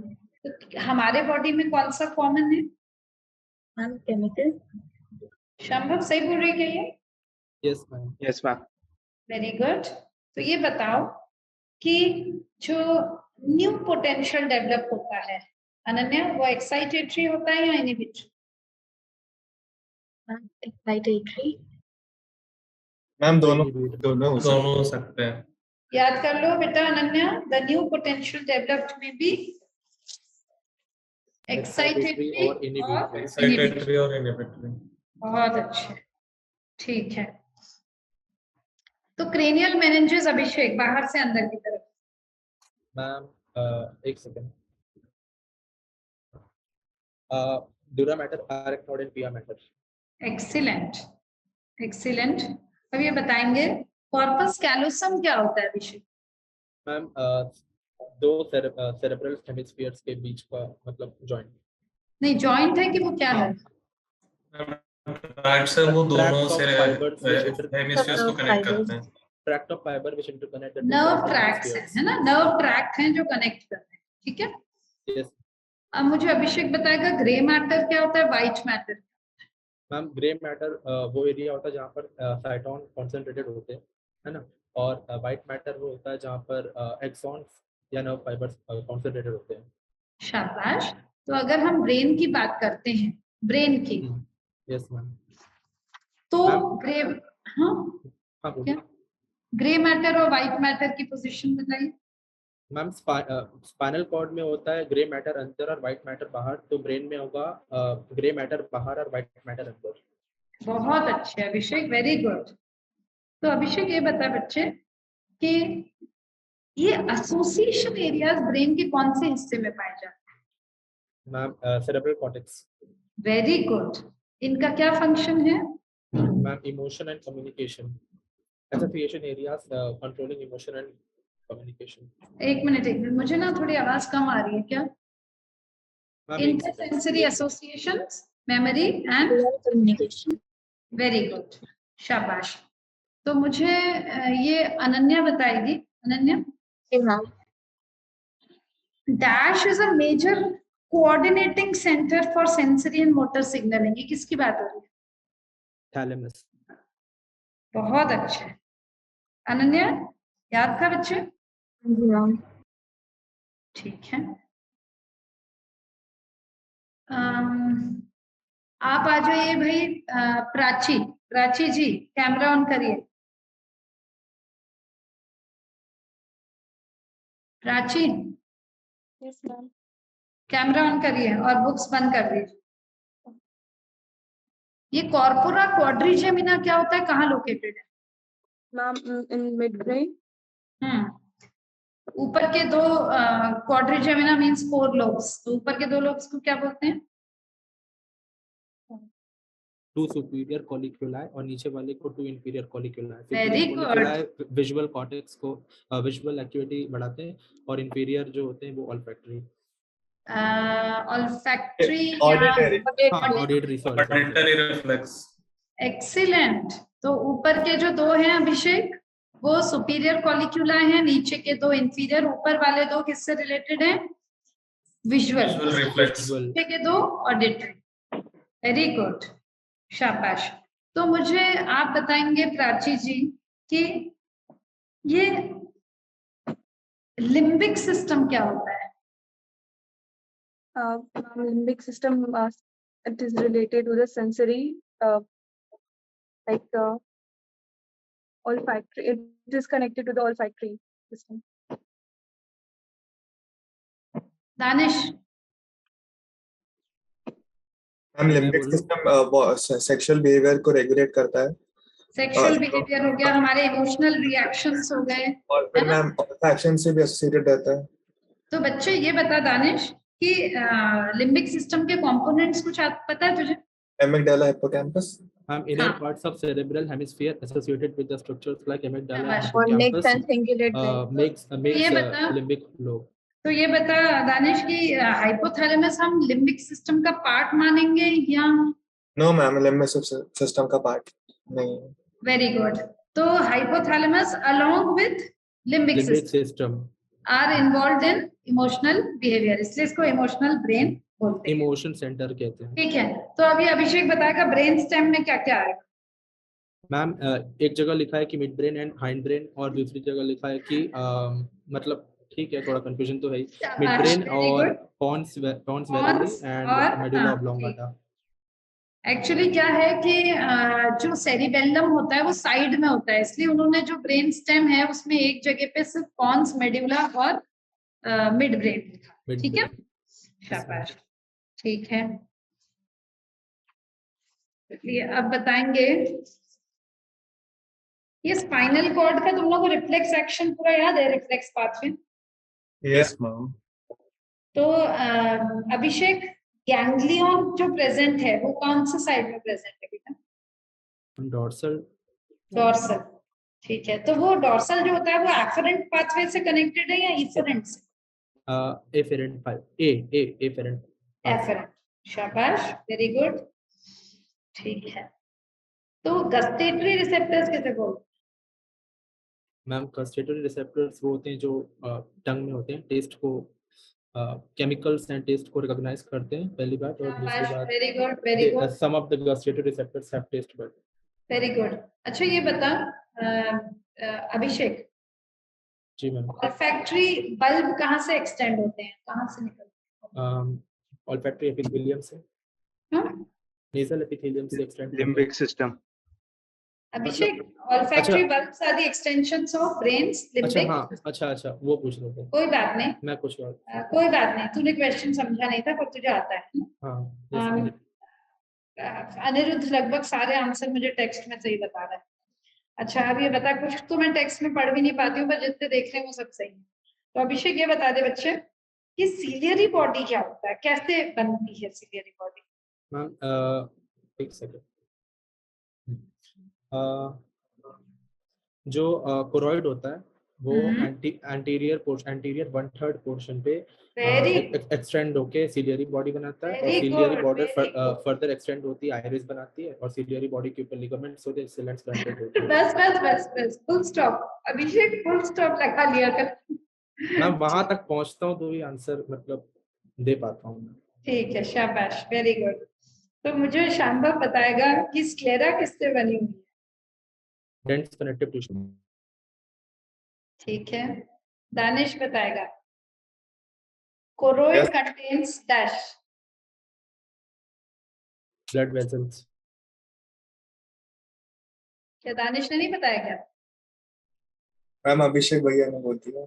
अच्छा, तो वहां पर भी नीट में भी अभिषेक भैया बोलेंगे क्या? Bluish in colour because it contains many blood vessels. ठीक है, आज तो भैया मेरे बच्चे खुश हैं क्योंकि अभिषेक दिखता है उन लोगों को। ये आशी, अनमोल, ये सब लोग बहुत पसंद करते हैं अभिषेक को। चलो ठीक है, अब हमारा अनमोल बताएगा। अनमोल फाइनली इतना सारा तो पूछ लिया तेरे से। Anmol, eye ball contains a lens which is held in place by dash ligaments and then उसके बाद सिलियरी बॉडी के साथ अटैच रहते हैं। अरे वाह, बहुत अच्छे। तो आशी बताएगी आपको कैसे सबसे। diameter of pupil is regulated by the muscle fibers of dash। आशी मैम मैंने ये नहीं पढ़ा है। Iris.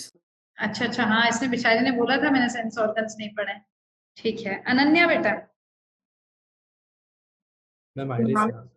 Ananya, visible coloured portion of eye किसको बोलते हैं? मैम मैंने आई ढंग से नहीं किया। आइरिस। मैम मैं बोल देता हूँ। अच्छा अनन्या पढ़ लेना बेटा, है ना? अभिषेक, रेटिना की लेयर्स बता दो बेटा, inside to outside. Ganglionic layer, bipolar layer and photoreceptor. शाबाश।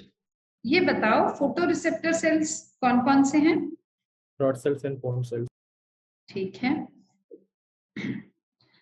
डे लाइट विजन किसका फंक्शन है? Cone cells. ठीक है। डे लाइट विजन या ट्विलाइट विजन जो होता है कोन सेल्स का, और स्कोटोपिक विजन या नाइट विजन जो होता है वो रॉड सेल्स का।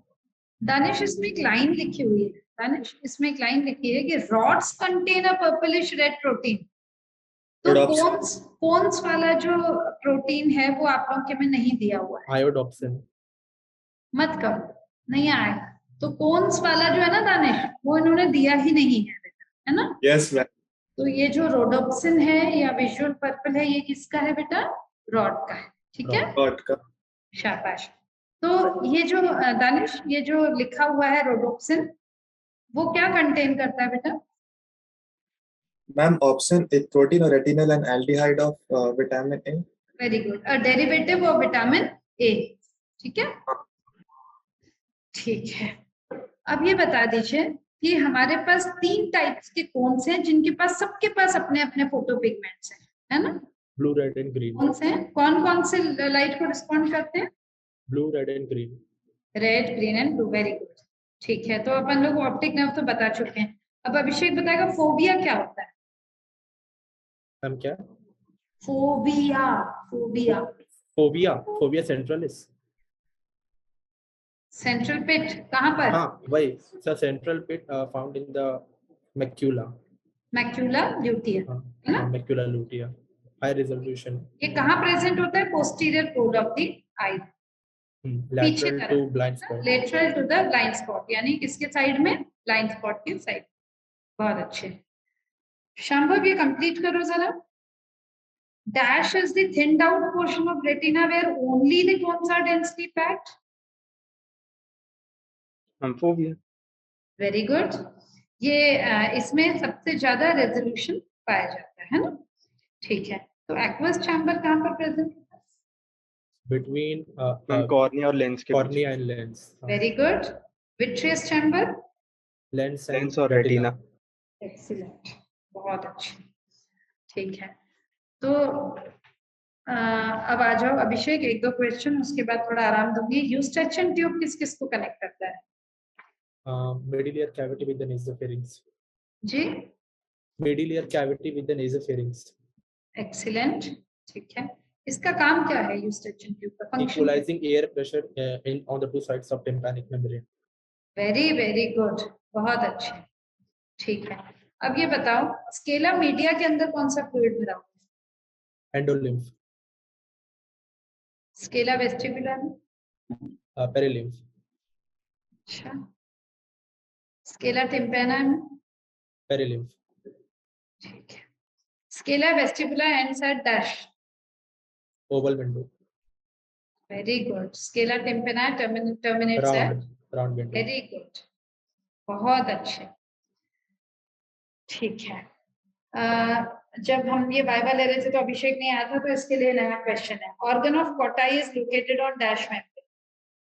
मैम फिर से organ of Kotai is located on dash membrane? Basilar. हाँ, वेरी गुड, ठीक है। अब आपका हो गया, अब आ जाओ अनन्या। अनन्या जी,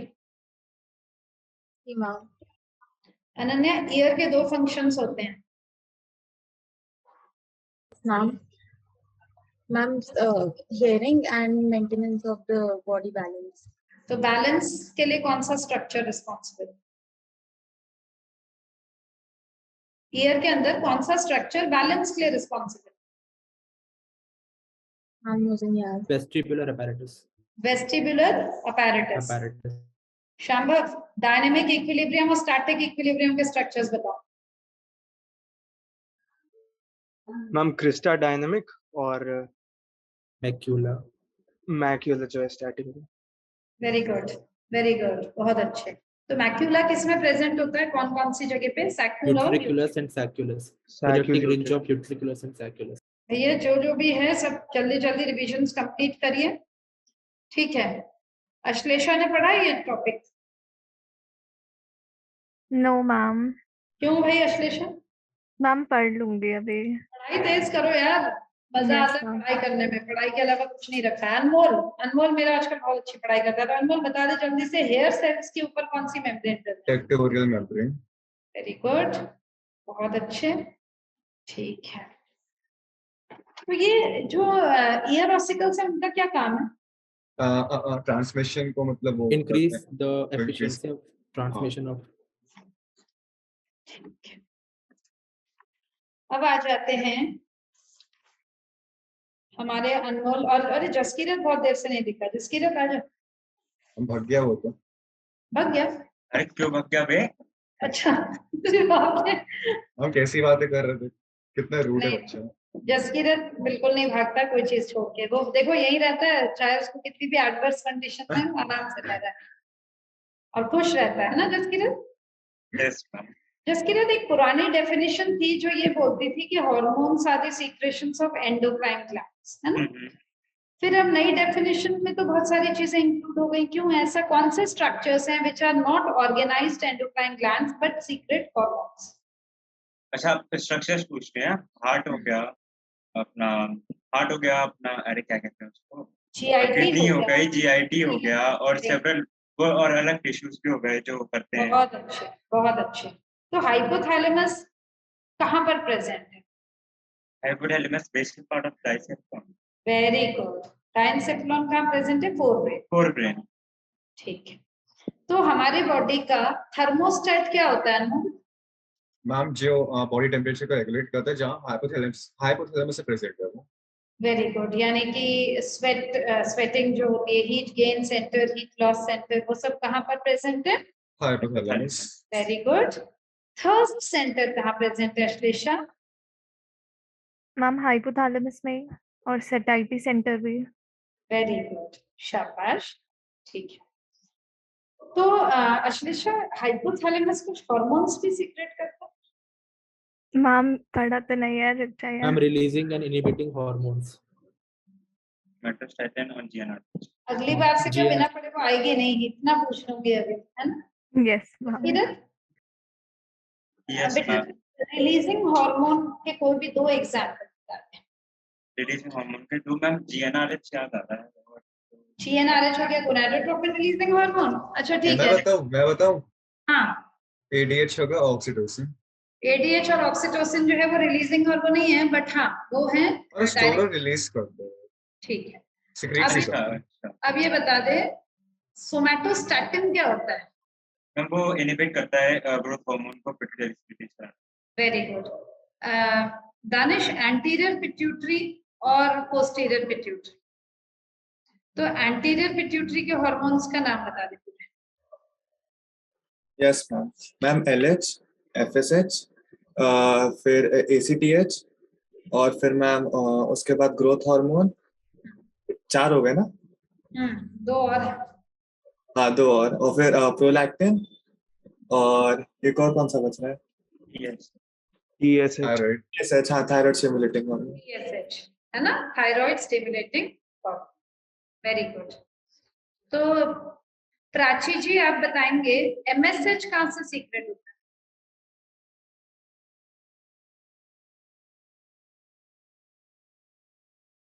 मैम पार्स इंटरमीडिया। बहुत अच्छे, शाबाश, parse intermedia.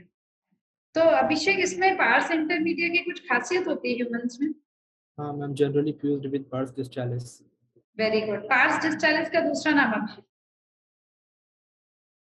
एडिनोहाइपोफाइसिस। Anterior pituitary. Anterior pituitary और एडिनोहाइपोफाइसिस। एडिनोहाइपोफाइसिस का दूसरा नाम क्या है? Anterior pars nervosa. हम पार्स नर्वोसा क्या बोल रहे हो? तो पोस्टीरियर को बोलते हैं। पोस्टीरियर पिट्यूटरी है neurohypophysis. Pars nervosa is posterior pituitary. तो दानिश और शाम जरा मुझे थोड़ा सा समझाओ। क्या समझाना? पूछने तो दो। एंटीरियर पिट्यूटरी जो है और पोस्टीरियर पिट्यूटरी, उसमें कौन डायरेक्ट न्यूरल कंट्रोल में है और कौन सा पोर्टल सर्कुलेशन से कनेक्टेड? एंटीरियर पोर्टल से है और वो है वो डायरेक्ट न्यूरल कंट्रोल में पोस्टीरियर। तो ये बताओ कि कोई 2 हार्मोन्स जो सीक्रेट होते हैं हाइपोथैलेमस से और रिलीज होते हैं पोस्टीरियर पिट्यूटरी से? ऑक्सीटोसिन, वासोप्रेसिन और एडीएच। बहुत अच्छे, ऑक्सीटोसिन और वैसोप्रेसिन। ठीक है। तो शांभव एक सिम्टम होता है पॉलीडिप्सिया, क्या होता है? मैम प्यास ज्यादा लगती है। कौन से कंडीशन, कौन से डिजीज में होता है? Diabetes insipidus. तो डायबिटीज इंसिपिडस किसके हाइपोसिक्रेशन से होता है? Anti diuretic hormone. एडीएच है ना। एडीएच का नेचर क्या है, केमिकल नेचर? प्रोटीन। ठीक है। तो दानिश अपन लोग क्या करेंगे, जब भी केमिकल नेचर पढ़ेंगे तो बस 2-3 को अलग कर लो, बाकी सब क्या है? Peptide nature. पेप्टाइड नेचर है ना, सिर्फ 2-3 अलग कर लो। जैसे स्टेरॉइडल इन नेचर अपन को पता है, अमीनो एसिड डेरिवेटिव्स पता है, और बाकी सारे जो हैं, देखो स्मार्ट अप्रोच करोगे, ये सब छोटे बच्चों के लिए बता रहे हैं जो अभी आए हैं 12th में। तो आशी अपन को जैसे ज्यादा कंटेंट होता है तो थोड़ा सा स्मार्ट। अभी उस दिन पूछ रहा था मुझे जसकीरत कि आप किसको बोलोगे छोटा, क्योंकि अब इनसे भी छोटे बच्चे आ गए हैं, मतलब 11th वाले भी आ गए। तो अब आशी बताएगी। आशी? Yes ma'am. ये बता दे बेटा कि क्यों शांभव ये लेयर्स दी हुई हैं क्या एड्रेनल कॉर्टेक्स की बेटा, पूरी तीनों लेयर्स? हम दी है। Yes ma'am. हाँ बता भाई, तीनों लेयर्स बताओ, अंदर से बाहर या बाहर से अंदर, जो तुम्हारा मन करे, जल्दी से बताओ। मैम ग्लोमेरुलोसा, जीएफ, फैसिकुलेटा और रेटिकुलरिस। ये तुमने कौन से सीक्वेंस में बोला, बाहर से कि अंदर से? मैम अंदर वाली, आउटसाइड टू इनसाइड। हाँ ma'am, GFR to outside to inside. ठीक है। तो रेटिकुलरिस क्या सीक्रेट करती है? Sex corticoids. मिडिल लेयर यानी जोना फैसिकुलेटा क्या सीक्रेट करती है? ग्लूकोकॉर्टिकॉइड। उसके अलावा जोना ग्लोमेरुलोसा क्या सीक्रेट करती है? मिनरलोकॉर्टिकॉइड्स। ठीक है। जसकीरत बेटा, dash is the main mineralocorticoid in our body? Cortisol. Cortisol. Aldosterone. अच्छा मिनरलोकॉर्टिकॉइड पूछा है, एल्डोस्टेरोन। ठीक है। ग्लूकोकॉर्टिकॉइड बता। ठीक है। अच्छा ये बता कि ब्लड प्रेशर और osmotic pressure body fluid volume, ये सब कंट्रोल करना किसका काम है? एल्डोस्टेरोन। Very good. आप लोगों को पता है कि ये लाइफ सेविंग हार्मोन है? Danish, yes ma'am. ये इमरजेंसी हार्मोन नहीं है, ये क्या है बच्चों? Life saving. ठीक है, इमरजेंसी हार्मोन क्या Danish? Adrenaline and non adrenaline. Very good. उनको उनके लिए एक नाम देते हैं अनन्या, उन दोनों का केमिकल नेचर के लिए एक नाम, कैटेकोलमाइन्स। ठीक है, तो अनिरुद्ध बताएगा एडिसन्स डिजीज क्या होता है? मैम एड्रिनल क्या बोले कॉर्टेक्स में जब प्रॉब्लम होती है, एड्रिनल कॉर्टेक्स का डिस्ट्रक्शन है ना, it is auto immune disorder. क्या है बच्चों? Auto immune disorder. तो हाइपोसिक्रेशन होगा ना हार्मोन्स का? Yes ma'am. कौन कौन से हार्मोन्स का बच्चों? एड्रिनल कॉर्टेक्स के हार्मोन्स। शाबाश, वेरी गुड। ठीक है, अब आ जाओ दानिश, कैटेकोलामाइंस जो हैं वो ग्लूकोज का कंसंट्रेशन ब्लड में कम करते हैं या बढ़ाते हैं? इंक्रीज करते हैं। मुझे आवाज नहीं आई दानिश की, पर ठीक है। ये ग्लाइकोजन को तोड़ देते हैं और ग्लूकोज की मात्रा को बढ़ा देते हैं, है ना? तो आजकल अगर एक वन लाइनर क्वेश्चन ये आएगा, अगर कौन कौन से हार्मोन्स रिस्पॉन्सिबल हैं ग्लाइकोजिनोलाइसिस के लिए, तो आप लोग बता सकते हो ना? एक तो ये हो गए कैटेकोलामाइंस, उसके अलावा क्या है जसकीरत? इंसुलिन या ग्लूकागन में से कौन सा है? ग्लूकागोन। Very good. उसका काम क्या है? ग्लाइकोजन। हाइपरग्लाइसीमिया। ग्लाइकोजिनोलाइसिस। ठीक है, चलिए अब नेक्स्ट आ जाओ। कौन समझाएगा मुझे? अश्लेषा, टाइप 1 टाइप 2 डायबिटीज जल्दी से। Type 1 type 2 diabetes ma'am. क्या मैम? पढ़ के आना अगली बार वाइवा में। Yes ma'am. हाँ, अभिषेक समझाएगा टाइप 1 टाइप 2। टाइप 1 होता है इंसुलिन डिपेंडेंट डायबिटीज मुझे मेलाइटिस। सुनो, तुम एनसीईआरटी की भाषा में एक लाइन में समझाओ टाइप 1 टाइप 2। मैम टाइप 1 होता है ठीक है, वो रेजिस्टेंस वाला होता है। टाइप 2 इसमें एक लाइन में कैसे समझाएंगे स्मार्टली बताओ? Type 1 means insulin deficiency, deficiency means insulin resistance. कहाँ दिया है? समरी में दिया है। काम खत्म हो गया अपना। चलो ठीक है, तो अभिषेक जब डायबिटीज मेलाइटिस होता है तो यूरिन में क्या एक्सक्रीट होता है? कीटोन बॉडीज और ग्लूकोज। तो उसको क्या बोलते हैं उस कंडीशन को? Glycosuria and ketonuria. बहुत अच्छे, ठीक है।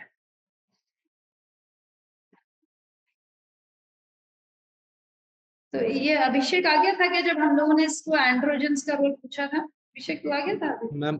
हाँ मैम। इम्पोर्टेंट क्वेश्चन है अभिषेक, है ना? Yes ma'am, yes ma'am. ठीक है, ये बता बच्चे कि कॉर्पस ल्यूटियम कौन कौन से हार्मोन सीक्रेट करता है?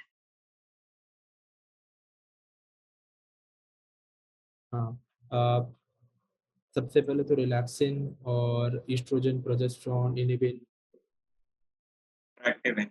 हाँ रिलैक्सिन और एक्टिविन भी 5 होते हैं शायद। शांभव, यस मैम। इसमें ईस्ट्रोजन के कुछ रोल्स दिए हुए हैं। जैसे अब अगर हम बात करते हैं मेमोरी ग्लैंड के डेवलपमेंट की, तो वो भी ईस्ट्रोजन में दिया हुआ है ना?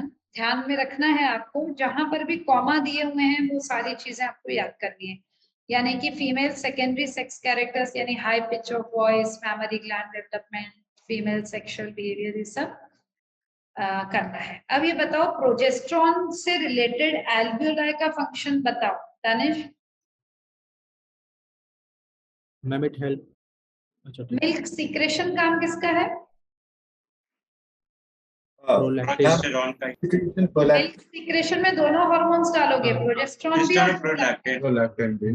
और अगर रिलीज की बात करते हैं तो ऑक्सीटोसिन। शाबाश, ठीक है।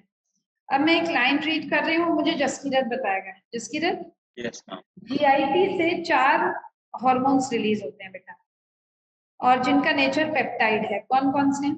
मैम गैस्ट्रिन सिक्रेटिन सीसीके और जीआई। Very good. तो ये बता सीसीके किस किस पे एक्ट करता है? वो पैंक्रियाज और गॉल ब्लैडर पे एक्ट करता है। शाबाश, यानी पैंक्रियाटिक जूसेस भी और साथ में Bile गॉल juice. ब्लैडर से बाइल जूस। वेरी गुड, बहुत अच्छा बच्चा है मेरा। ठीक है, अब ये बता कि मैकेनिज्म ऑफ हार्मोन एक्शन पढ़ा है? Yes ma'am. ठीक है, तो दानिश बताएगा मुझे। Danish, yes ma'am. अगर इंसुलिन हार्मोन का हमें मोड ऑफ एक्शन पढ़ना है तो वो सीधा अंदर जाके एक्ट करेगा या सेकेंडरी मैसेंजर्स जनरेट करेगा? मैम सेकेंडरी मैसेंजर जनरेट करेगा। क्यों? मैम क्योंकि वो प्रोटीन होता है तो फिर वो लिपिड लेयर के अंदर नहीं जा सकता। मतलब उसके जो रिसेप्टर्स हैं वो कहाँ लोकेटेड है? मेम्ब्रेन। मेम्ब्रेन। और उसके बाद वो खुद नहीं जाएगा, वो क्या जनरेट कर लेगा? Secondary messenger. तो अनमोल बताएगा सेकेंडरी मैसेंजर्स के नाम। मैम IP3 साइक्लिक AMP और साइक्लिक कैल्शियम AMP। बहुत अच्छे, कितना अच्छा बच्चा है मेरा। एक तो तूने बताया IP3, एक बताया cyclic acid, CA2+। Very good. Ma'am और पूछिए ना, बोर हो रहा हूँ बैठे बैठे। और पूछना है क्वेश्चन? हम भी बोल रहे हैं। ठीक है, उससे तो कंपैरेटिवली अपनी ज्यादा पूछ रहे हैं। ठीक है, तो अनमोल ये बता स्टेरॉइडल इन नेचर हार्मोन्स के 4 एग्जांपल। ठीक है, प्रोजेस्टेरोन, एस्ट्रोजन और एड्रिनल कॉर्टेक्स का हार्मोन सब कैल्सिट्रायोल। मतलब कॉर्टिसोल हो गया और उसके हाँ। अलावा टेस्टोस्टेरोन हो गया, एस्ट्रोजन हो गया, प्रोजेस्टेरोन हो गया। आयोडोथायरोनिन्स किसको बोलते हैं? हाँ, जो मतलब जैसे T4 हो गया, T3 हो गया। Thyroid hormones.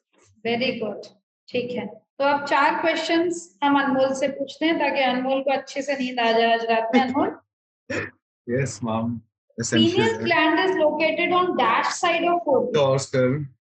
ठीक है, pineal secrete a hormone called dash. Melatonin. ठीक है, थायरोक्सिन का दूसरा नाम? टेट्राआयोडोथायरोनिन। ठीक है, गॉइटर, सिंपल गॉइटर और एक्सोथैल्मिक गॉइटर में अंतर बताओ। सिंपल गॉइटर वो हाइपोथायराइडिज्म की वजह से होता है, और एक्सोथैल्मिक गॉइटर आई गेस वो कैंसर ऑफ थायराइड इस वजह से होता है। नोड्यूल्स फॉर्म हो जाते हैं जिससे हाँ, वो तो हाइपोथायराइडिज्म का वो एक कॉज है। एक्चुअली जो एक्सोथैल्मिक गॉइटर है, it is mainly due to autoimmune Graves disease. Negative feedback antibodies नहीं हो बनती पाता। हैं जो मिमिक करती हैं TSH। ठीक है, ठीक है, चलो अब ये जल्दी से बता देगा मेरा अनमोल। अनमोल, 2 हार्मोन्स हैं, दोनों एंटागोनिस्टिक हैं, है ना, कैल्शियम मेटाबॉलिज्म। अच्छा, ओके। कैल्शियम में कौन? कैल्सिटोनिन और पैराथायरॉइड। अच्छा, अरे यार TCT और PTH। वेरी गुड, शाबाश। अनमोल, एक्सोथैल्मिक गॉइटर का दूसरा नाम? Graves disease. ठीक है, क्रेटिनिज्म क्या होता है? स्टंटेड ग्रोथ को बोलते हैं। हाँ, मेंटल रिटार्डेशन। प्रेगनेंसी के टाइम पर अगर हाइपोथायरॉइडिज्म। अच्छा, ओके। चलो अब 2 क्वेश्चन जसकीरत से, उसके बाद वापस हमारे बच्चे हरिजित और अनिरुद्ध से। तो जसकीरत जल्दी से बता दे बच्चे। यस। एक्रोमेगली। एक्रोमेगली होता है अपना जिसमें फेस का डिस्फिगरमेंट हो जाता है, बेसिकली ग्रोथ हार्मोन का ओवर सिक्रीशन हो जाता है मिडिल एज में। वेरी गुड, ठीक है, यानी एडल्टहुड है ना। चाइल्डहुड में अगर हाइपर सिक्रेशन हुआ है तो हाइपर सिक्रेटिज्म हो जाता है। वेरी गुड, शाबाश। चल ये बता, ये हम लोग गोनाडोट्रोफिन्स किसको बोलते हैं? LH and FSH। Very good, कहाँ से सीक्रेट होते हैं? ये पिट्यूटरी से, और specifically anterior pituitary, past distance. ठीक है, अब ये बता, dash act on distal tubules and thereby reduces loss of water through urine. Dash vasopressin। Very good. हमारे बॉडी का स्लीप वेक साइकिल कौन कंट्रोल करता है? मेलेटोनिन। उसका मेंस्ट्रुअल साइकिल में भी कोई रोल है? Yes ma'am. क्या रोल है? रेगुलेशन हो जाता है। अर्ली प्यूबर्टी को वो रोकता है। कौन? मेलेटोनिन। वेरी गुड, ठीक है, अब हो गया तुम्हारा? यस। अच्छा वाइवा हुआ, बहुत अच्छे। अब आ जाओ हमारा अनिरुद्ध। Aniruddh, yes ma'am. अनिरुद्ध ये बता कि क्या क्या ऐसा काम करता है पीटीएच जिसकी वजह से उसको हाइपर कैल्सियमिक हार्मोन बोलते हैं? क्या किस किस मोड से वो बढ़ाता है कैल्शियम के लेवल? वो क्या बोलते हैं, बोन का डिसोल्यूशन कराता है एक तो, क्या बोलते हैं, डाइजेस्टेड फूड में से भी निकालता है। वेरी गुड, डाइजेस्टेड और किडनी से भी रीअब्जॉर्प्शन वेरी गुड, ठीक है। चल, उसके अलावा ये बता दे बच्चे, कौन सा ऐसा स्ट्रक्चर है जो located between lungs behind the sternum? Thymus. और कौन से साइड ऑफ एओर्टा में? चलते dorsal. Ma'am ventral side. Ventral to aorta. Aniruddh, ठीक है जी। थाइमस जो है बेटा वेंट्रल साइड ऑफ एओर्टा लिख लो। हम शायद अपन ने डोर्सल लिखा, हार्ट एंड एओर्टा की। मैम बिहाइंड द स्टर्नम होता है और एओर्टा की वेंट्रल साइड पे होता है। Ventral side of iota. बच्चे मैंने तो, आपने शायद लिखवाया था तो मैंने काट के dorsal side of heart and aorta लिखा था। Ma'am ventral ma'am ventral side of aorta होता है। Ventral side of aorta and behind the sternum. Behind the sternum and ventral side of aorta. चाहो तो एक बार पोजीशन देख लो, डायग्राम में आपको आसानी से मिल जाएगा। थाइमस को गूगल में सर्च करो, जरा डायग्राम को लोकेट करके देखो। Ventral side of aorta and behind the sternum. वो जो आप बोल रहे हो ना कि हमने करेक्शंस किए थे, वो हम लोग ने थायराइड और पैराथायराइड की बात कर रहे हैं। हम लोग की डायग्राम में कुछ और दिया था, एक्सप्लेनेशन इसमें मैंने कोई चेंज नहीं कर पाया। पता नहीं मैंने लिख लिया होगा। हाँ, उसको सही कर लेना भैया। पोजीशंस के ऊपर सारी चीजों की एक छोटी सी वो बना लो, एक स्टिकी नोट बना लो जिसमें किसकी क्या पोजीशन है वो कर लेना।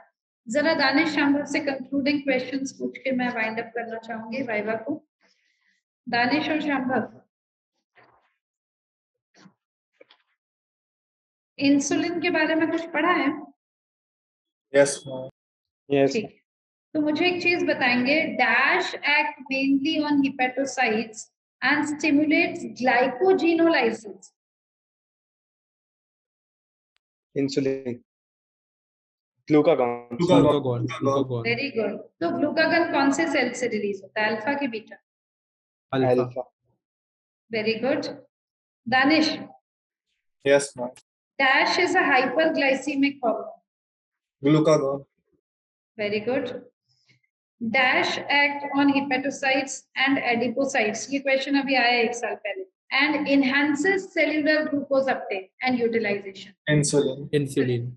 यानी ग्लूकोज मतलब सेल्स को स्टिमुलेट करेगा एडिपोसाइट्स को और हिपेटोसाइट्स को कि वो ज्यादा ले लें। किसमें से? ब्लड से। तो ब्लड से अगर ग्लूकोज वो ज्यादा ले लेंगे तो ब्लड में ग्लूकोज की मात्रा क्या हो जाएगी? कम हो जाएगी, है ना? शाबाश। As a result, there is a rapid movement of glucose from blood to hepatocytes and adipocytes. Danish, एक क्वेश्चन आया था कि किस पे एक्ट करता है? Only hepatocytes, adipocytes, both? समझ गए ना? यस। बहुत बारीक लाइन ध्यान में रखनी है और बाकी तो सब आप लोगों को आता है। इस पे इससे मैं थोड़ा सा इसको वाइंड अप करूंगी वाइवा को। एक मेरे को कल रात से दिमाग में एक चीज आ रही है कि जो मॉलिक्यूलर बेसिस वाला जो चैप्टर है, आप लोगों को सारे चैप्टर्स फिर से अब पढ़ने की जरूरत नहीं है, वाइवा टेस्ट में कवर हो जाएंगे। पर आप लोग एक तो मॉलिक्यूलर बेसिस वाला जो पूरा चैप्टर है वो जितनी बार पढ़ोगे दानिश, उतनी बार बहुत सारी पास की चीजें आपको मिलती जाएंगी, है ना? Yes ma'am. तो एक तो मॉलिक्यूलर बेसिस कर लेना बेटा, और एक एप्लीकेशंस ऑफ बायोटेक्नोलॉजी, क्योंकि आप लोगों का ना प्रिंसिपल्स और प्रोसेसेस बहुत ज्यादा स्ट्रॉन्ग है, ये मैंने देख लिया है। आप लोग कभी भी गलती करते ही नहीं हो उसमें। जो एप्लीकेशंस वाला पार्ट है ना, उसमें बहुत क्लोज लाइंस दी। तो एक क्या पढ़ के आओगे? Applications of biotech. और क्या पढ़ोगे बच्चों? मॉलिक्यूलर। बाकी सारे टॉपिक्स पर आपको सब कुछ आता है। सिर्फ ये 2 टॉपिक्स जितने भी पढ़ोगे आपको 2-3 क्वेश्चन का बेनिफिट मिलेगा वहां पे।